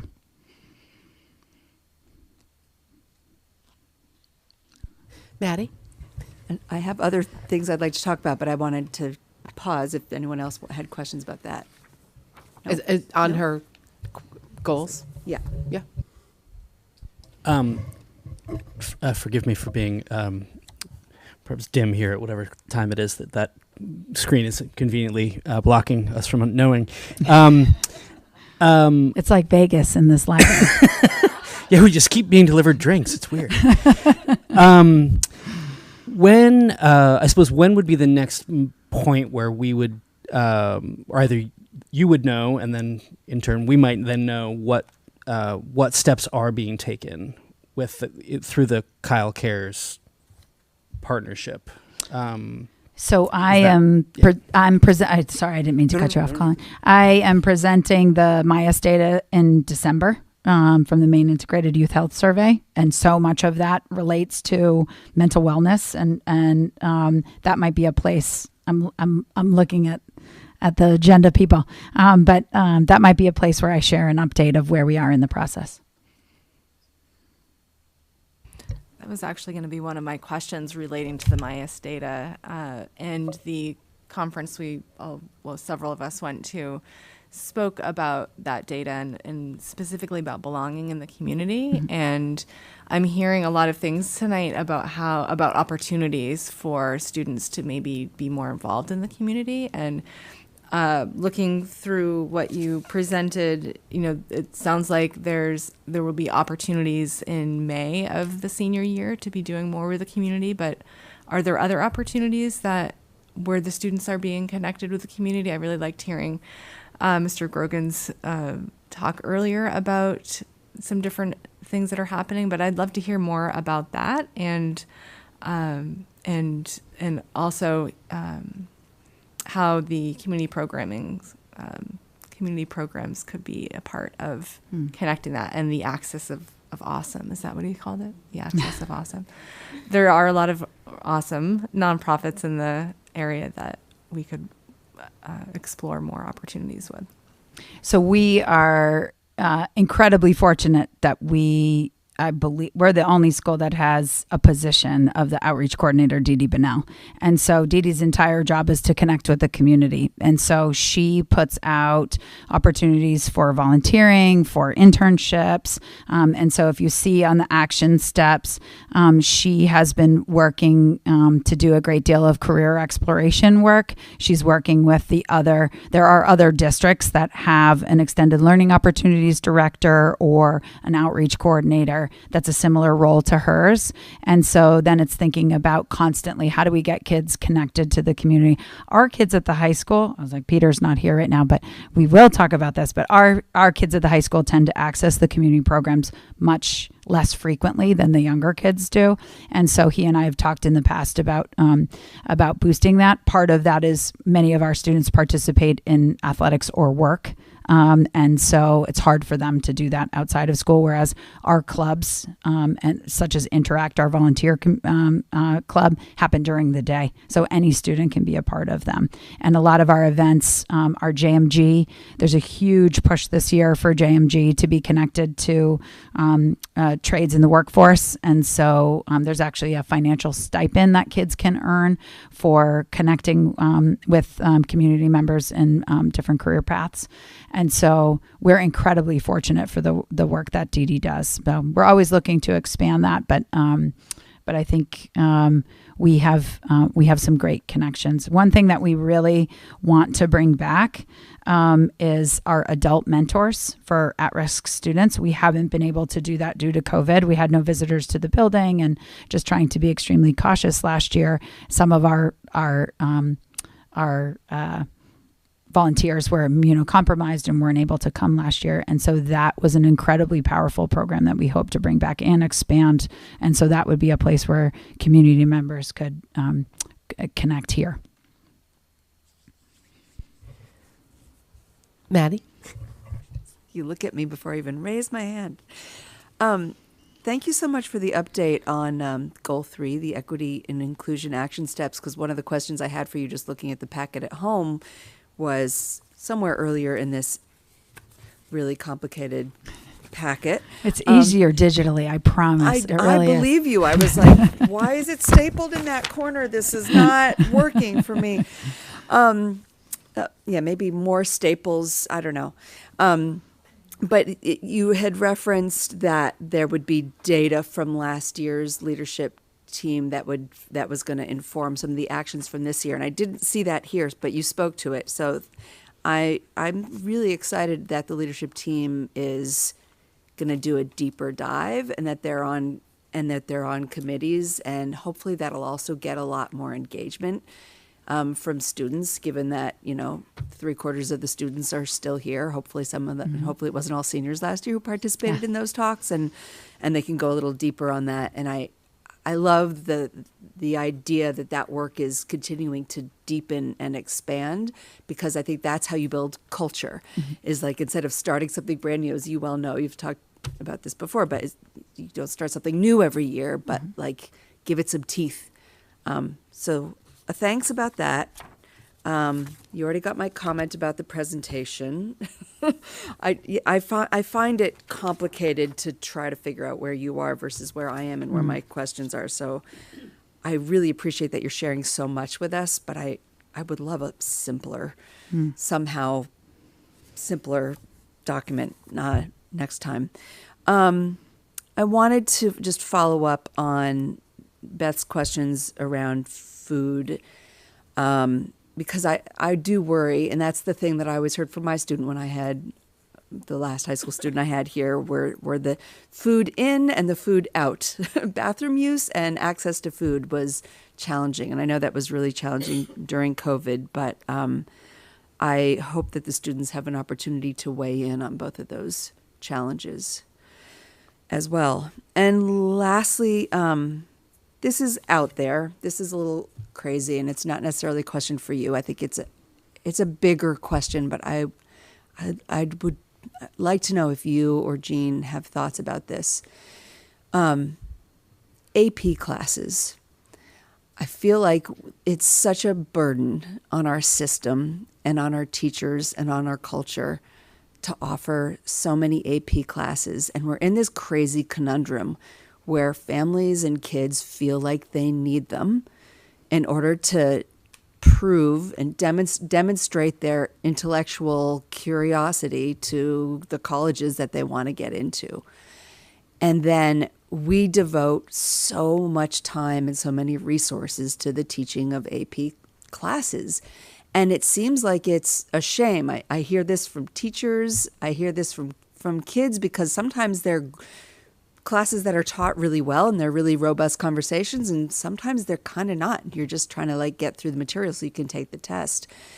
And I just feel like if we had an opportunity to not have to do all the AP classes, we could have such a rich and interesting and perhaps more engaging curriculum. And I think that's a big national question, but I wonder if that's a question anybody else is asking. It's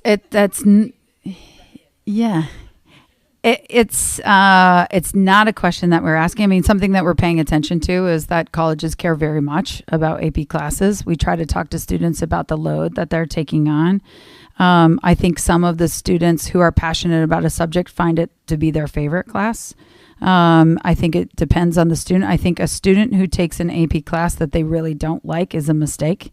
And we've tried to talk to students about that. That's not about scaring you off of AP. It's that this is an advanced class at an advanced pace. And if you love literature, you should take AP literature. And they love that class. So I think it's a layered question, because there is the test at the end. There's a financial cost to it. I don't think we dedicate more resources to AP in terms of teacher time and things like that. But I think that some of the classes have been the most engaged that I have seen students who are passionate about that subject area. So I think we're lucky to offer some classes, like we offer AP Calculus BC, which a lot of students, that's one of the highest math classes you can take, and a lot of schools don't offer it. We offer AP Music Theory. We have a very small number of students who take it. It's a hard class, but the fact that we're able to offer that, I think some kids appreciate who want to go that high of a level of in their music education. And so, I think that's a tough question. I would actually ask Tegan. I don't know, Tegan, if you're comfortable sharing about what your opinion is on that. Yeah, I mean, I am in 2 AP classes. I'm in AP Lang and I'm in APUSH. Explain what APUSH is. APUSH, AP US History. Really, really hard. But like, I should have taken that advice of, if you're not super interested in a class, maybe don't take it. But I think he knows. But everyone else in that class, I think that is their favorite class. Like, these kids, like, they want to be like historians, and I've never seen like students that interested in a subject. And it's also just kind of less kids, so more of a space to I don't know, you can talk more than you can in your other classes. I don't really know anything about what APs do, but I know they look good on college, so that's why I'm taking them.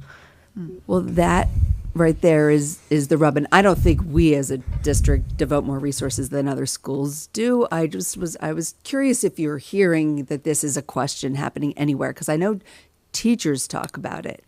Not everybody wants to teach it. Some of them love teaching it, and it's evident because kids are super engaged and they love the material. But it sounds like we're not ready to be a leader in the world and say we're doing away with AP, but I would have helped lead the charge if we were. I think one of the other issues right now might be with schools moving away from the standardized testing, right? Like not making SATs required.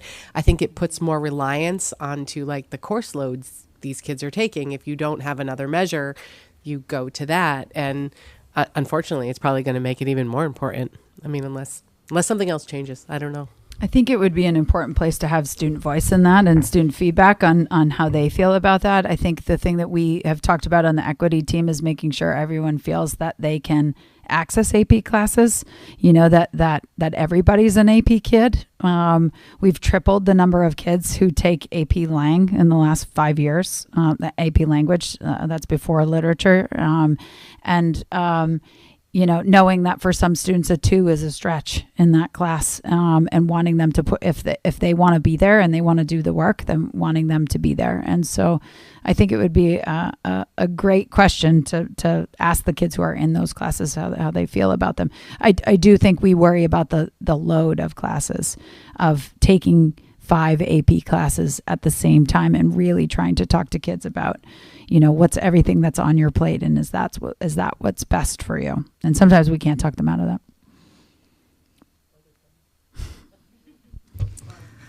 To that point, Jen, not expecting you to answer now, but maybe when we have our update on the Cortico work, it would be interesting to know what those subcommittees are. And I think some of these issues that Maddie's bringing up and that we're talking about, the student voice piece, weighing in on, lunch. I'd be interested to know what topics and what the subcommittees are. And I just want to say, I think it's so impressive. A couple of us went to this session on that Cortico gave at the conference, and we're the first ones doing this in the state and in the country. And it's really impressive. So thanks. And we're presenting on December 9th in Portland, and some kids are coming to present, which will be great. The subcommittees, there's only 3 because we're a small committee. It's policies and procedures, microaggressions, and mental health. Interestingly enough, mental health was not a focus of their data. And then they changed direction based on the year that we're having right now. And so feeling like that's what they want to focus on. Do students know what access is to mental health? And do students know how to recognize when they're struggling with their own mental health? So that was not something, it tangentially came from the data last year. Microaggressions and policies and procedures came right from it. And there were some other topics we thought that they would choose because they were in complete control of what they chose for those committees. And so policies and procedures, they are having a tough time of which ones. Discipline, academic, and how much do you narrow? And so that's what they're working on right now. Yeah, I want to echo what Maddie had said earlier about just the sticking with that work. And hopefully, I would imagine part of the reason there wasn't a huge turnout last year for the student discussions is, the sort of base feeling like, well, we can tell them, but nothing's going to happen, right? So when you come back another year and now we're drilling in even farther and now there's action steps that come out of these things, I think all of those lend to, credibility that this is worth your time, this is worth your voice, and, let's see where it goes. So I appreciate those work. Okay, so then my last goal is NWEA. It's really fast. It's right there. Back we to hope page 11. It improves. Page 11 for those page following 11. Our theory of action is that all of the work of our strategic plan, what we're working on, engaging instruction, purposeful assessment, all of these things, and supporting our students academically and with their mental health, that we'll see data points like NWEA improve. And so our hope is to increase in both the growth targets for math and for reading, 59% for 9th graders and 56% for 10th graders in math. And then reading to increase to 50% and 52%. And based on our past scores, I'm hoping that we might even see more growth than that in reading. Because this is usually we're usually the inverse, right? We're usually higher in reading and less in math. Yes.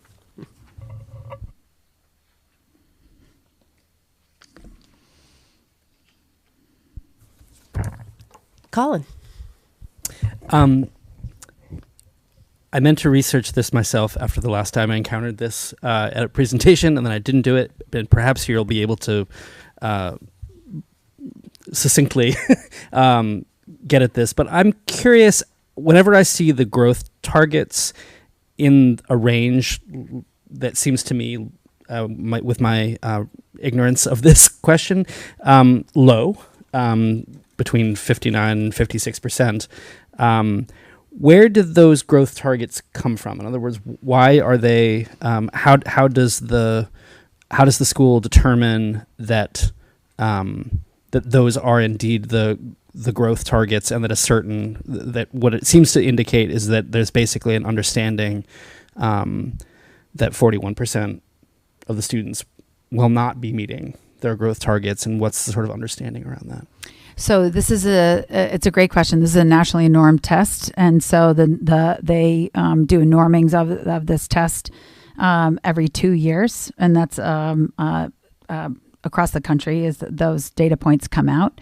And the older that students get, the less growth that they anticipate, because some students are at the very, very top of the score.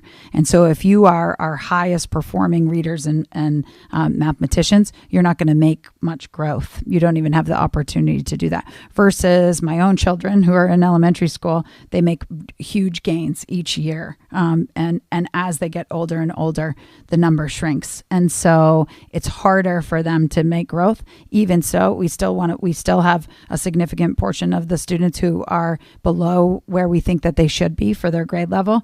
And so those are the students that we are really pushing to make growth, but we're pushing all of the students to make growth. But it's a normed chart that comes out nationally that we get these numbers from.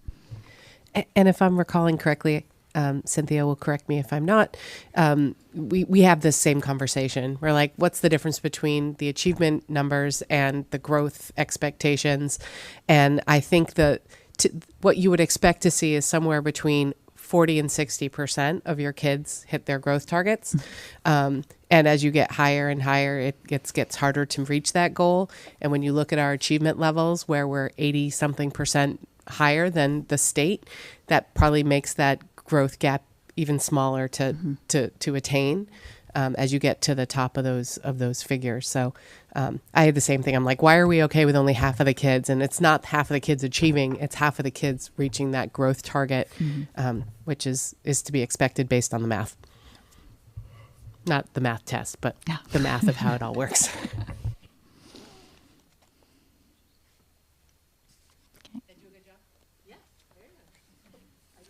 Probably because I've asked that question 18 times. Takes a while to soak in. I'll ask it 17 more. Okay, perfect. Okay.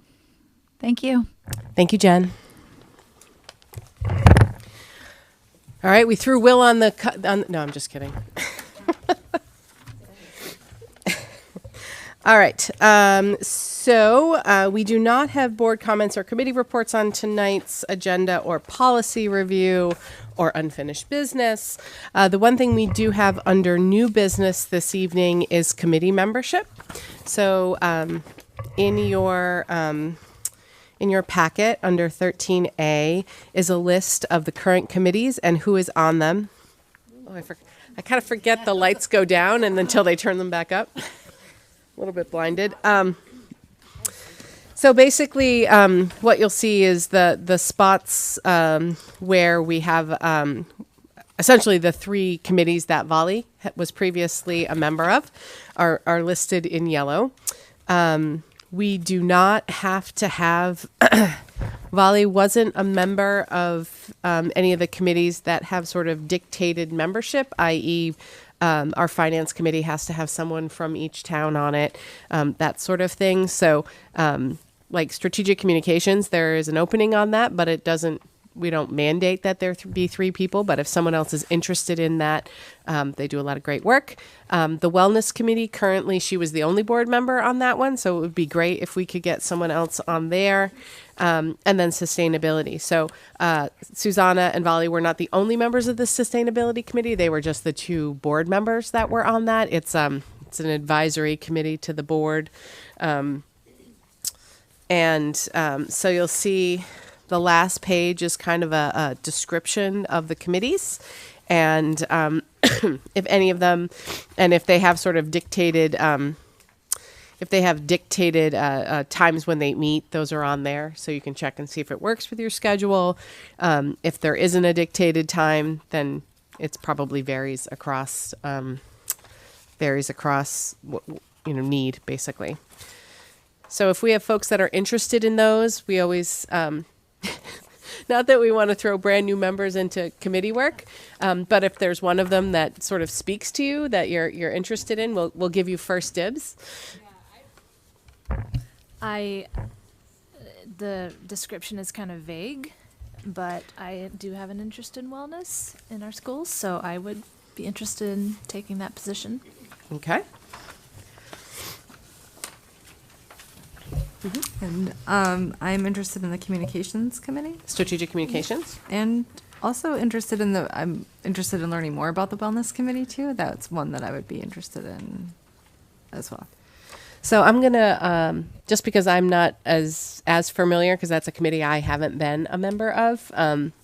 Vali has graciously had that one for quite a while. So I might look to Jean to see, if is that one that we could only have one on. So I'll also point out that depending on the makeup of the committee, sometimes we can add an extra board member, sometimes we can't. So I'll ask Cynthia for the wellness committee. The makeup of that is the question, and when their meetings are. So Erin Dow, the director of nutrition, oversees that committee, and they meet. Sorry, Erin, if I get this wrong. About 3 times a year, there's a policy that they review and follow. There's a wellness policy, JL. And so that has to be reviewed every 3 years. And so they make sure that they're reviewing that all of the time. And I would say they've met once this year, and I would say they probably meet about 3 times a year. Right. So we might want to update our charts here because this says monthly. Okay. Yeah. I don't think they've met. I think they've only met once so far this year. Okay. And maybe part of that was, reduced because COVID in the last couple of years, but maybe they'll pick it up more. But they've done a lot of work and made a lot of growth, and so I don't know if there's a need to meet as often. But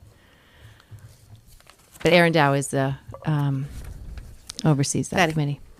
Yeah, I just wanted to comment on the work that they've done. I mean, I think we just reviewed the policy and updated it last spring, based on their recommendations, and then back when I was new, there was a lot of work around our fundraising and ensuring that the fundraising had wellness in mind.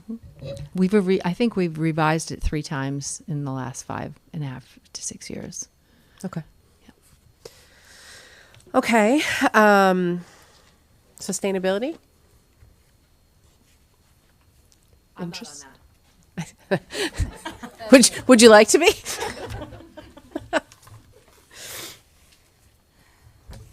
And for that one is a 7 a.m. Zoom meeting once a month.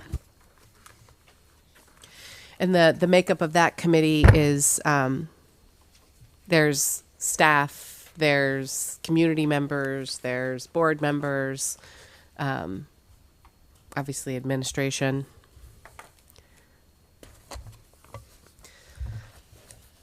Anyone interested? I'm a great fan of Tuesday meetings, but if somebody else wants to grab that one, I will happily step back. But I do like sustainability. I think it's a really, really good topic. Are you on it now? No. Oh, okay. Because I am not Susanna. Well, that's what I was confirming. You're making it sound like you'd be willing to give it up to somebody, but Yes, I was using a rhetorical device, Gotcha. Suggesting that I could be on it. But if Tegan wants to be on it, good try, Colin. She's already on it. If Cynthia wants to be on it, because we know that she's not on it. We would love to have you join us, Colin. Thank you, Jean. Okay. So, and then that is really just that's what we have in terms of ones that were freed up. Whenever we have new members join, we give people the opportunity to horse trade, if you will. If people wanted to swap out, had an interest in one, looking to give up another based on, change in scheduling and things like that. Otherwise, just for Karen and Kelly's benefit, we generally do this once a year at the end of the year. So usually our last meeting in June, we look at committee assignments for the upcoming year. And then obviously as board members change in November for Freeport, in April for Durham, and June for Pownell, then we adjust as needed as there's openings. So I'm hearing No one is throwing anything out there for change. So I'm hearing Kara for strategic communications, Kelly for wellness, and Colin for sustainability. So I feel like we usually have to. Oh, there is a motion. Okay. Let's say we usually vote on this. Everybody comfortable with that? Maddie, yep. Did Kara want both wellness and strategic communications? Well, we only have one spot, is what I heard. So, in an effort to share the love. That wasn't clear to me. Yeah. I'm okay with that. And I feel will say bad for- only having one committee when everyone else has like more than that. So. And I will say the policy is really specific, the wellness policy, about the sort of the makeup of that committee as well.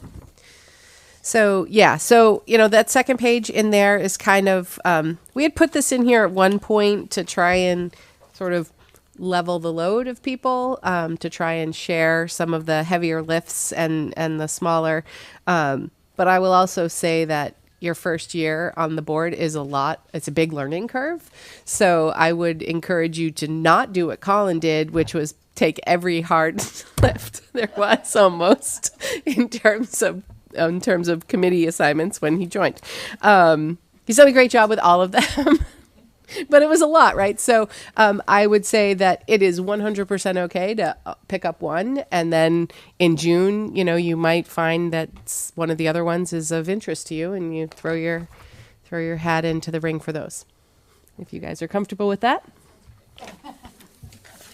Okay, so do I have a motion for consideration and approval to appoint members to the following committees? Wellness Committee, Kelly Sink; Sustainability Committee, Colin Cheney; and Strategic Communications, Kara Kaikini. Maddie, second from Beth. All those in favor? Great. None opposed. All right. You good? Thanks, y'all. Oh.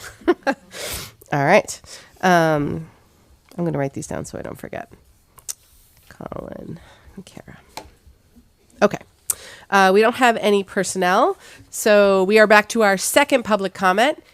And we do have people that hung in there through the whole meeting, so same rules apply. Cool. I'm glad I stayed for the whole meeting because a couple things came up during the meeting. The first thing that came up was it sounded like there is a larger refugee immigrant ELL student population that you guys have not had to deal with in previous years. And so I feel like for me as a parent, it was pretty hard to get an accommodation for my kids with the active shooter drills, and they're not able to opt out. So I am totally aware that kids who are coming in from other countries may have experienced significant trauma, and they might have parents who don't themselves even speak English. And so if it was that hard for me to get an accommodation for my kids, I'm just wondering how as a district we're being mindful about those kids and those parents accessing similar accommodations.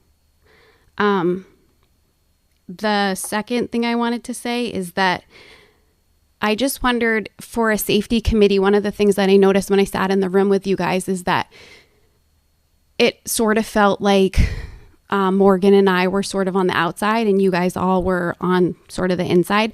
And I wondered about, like I was excited to have a school psychologist there because I thought they're going to really bring in some language and information about mental health, and it felt like they did not. And so I would really encourage you as a safety committee to bring in outside opinion, and not from an education perspective, but just simply from a mental health perspective. It sounds like mental health is something that our district is really invested in progressing and doing a better job at supporting kids with mental health challenges. And so I don't think that if you're all in the same meeting room and district and you're all sort of speaking the same language, I think taking people from the outside that bring other perspectives is going to be really helpful. And then the last thing that came up to me is I've heard a lot about student voice in middle school and high school. And one of the things that I really wanted last year when I spoke to you guys about my daughter having time out for speaking out in class and it wasn't her turn was like, why aren't kindergartners or first graders or second graders having student voice? Like there's no real opportunity. And so last year I spoke to you because I felt like I was her voice. And that's sort of what it feels like for K2, is that like us as parents have to be in the know so we can advocate for them. But I would encourage you to really consider, like, my kid does have a voice and timeout sucked for her. And so like ask them, like, does responsive classroom and the break chair actually work, or does it stink? So I think they'll tell you that it stinks. So I would ask them, but there's other ways to get them involved in the communication. And I don't think that should just be left for like middle school and high school kids. So thank you. Thank you. Anyone else? All right. Well, then I would take a motion to adjourn. Mara and Maddie, thank you. All those in favor? Great. Thanks very much, guys. Just a reminder, we usually meet every 2 weeks, but because of the holiday, our next meeting is on November 30th. Oh, yeah. I'm not sure what it is. That is when we went to the conference, the MSMA conference, there was I'm looking at the wrong document. There was a great presentation on board power and authority, and I thought it was one of the clearest presentations at the whole conference, and also just super, super helpful. So I stole a bunch of copies of their presentation. Don't tell them, and don't put this on the internet. I don't think Dan Rose cares. I think he appreciates the effort. And so I wanted everybody to have one, so I gave everybody one. Thank you. Yeah, and that's a good reminder that usually probably our next one, when we do have sort of board comments and committee reports, that's usually an opportunity for members of the board who attended that conference to report out on any really interesting learnings or sessions that they attended. So feel free to prepare your notes and enlighten us all. So I unfortunately wasn't able to go this year, so I'm excited to hear. All right.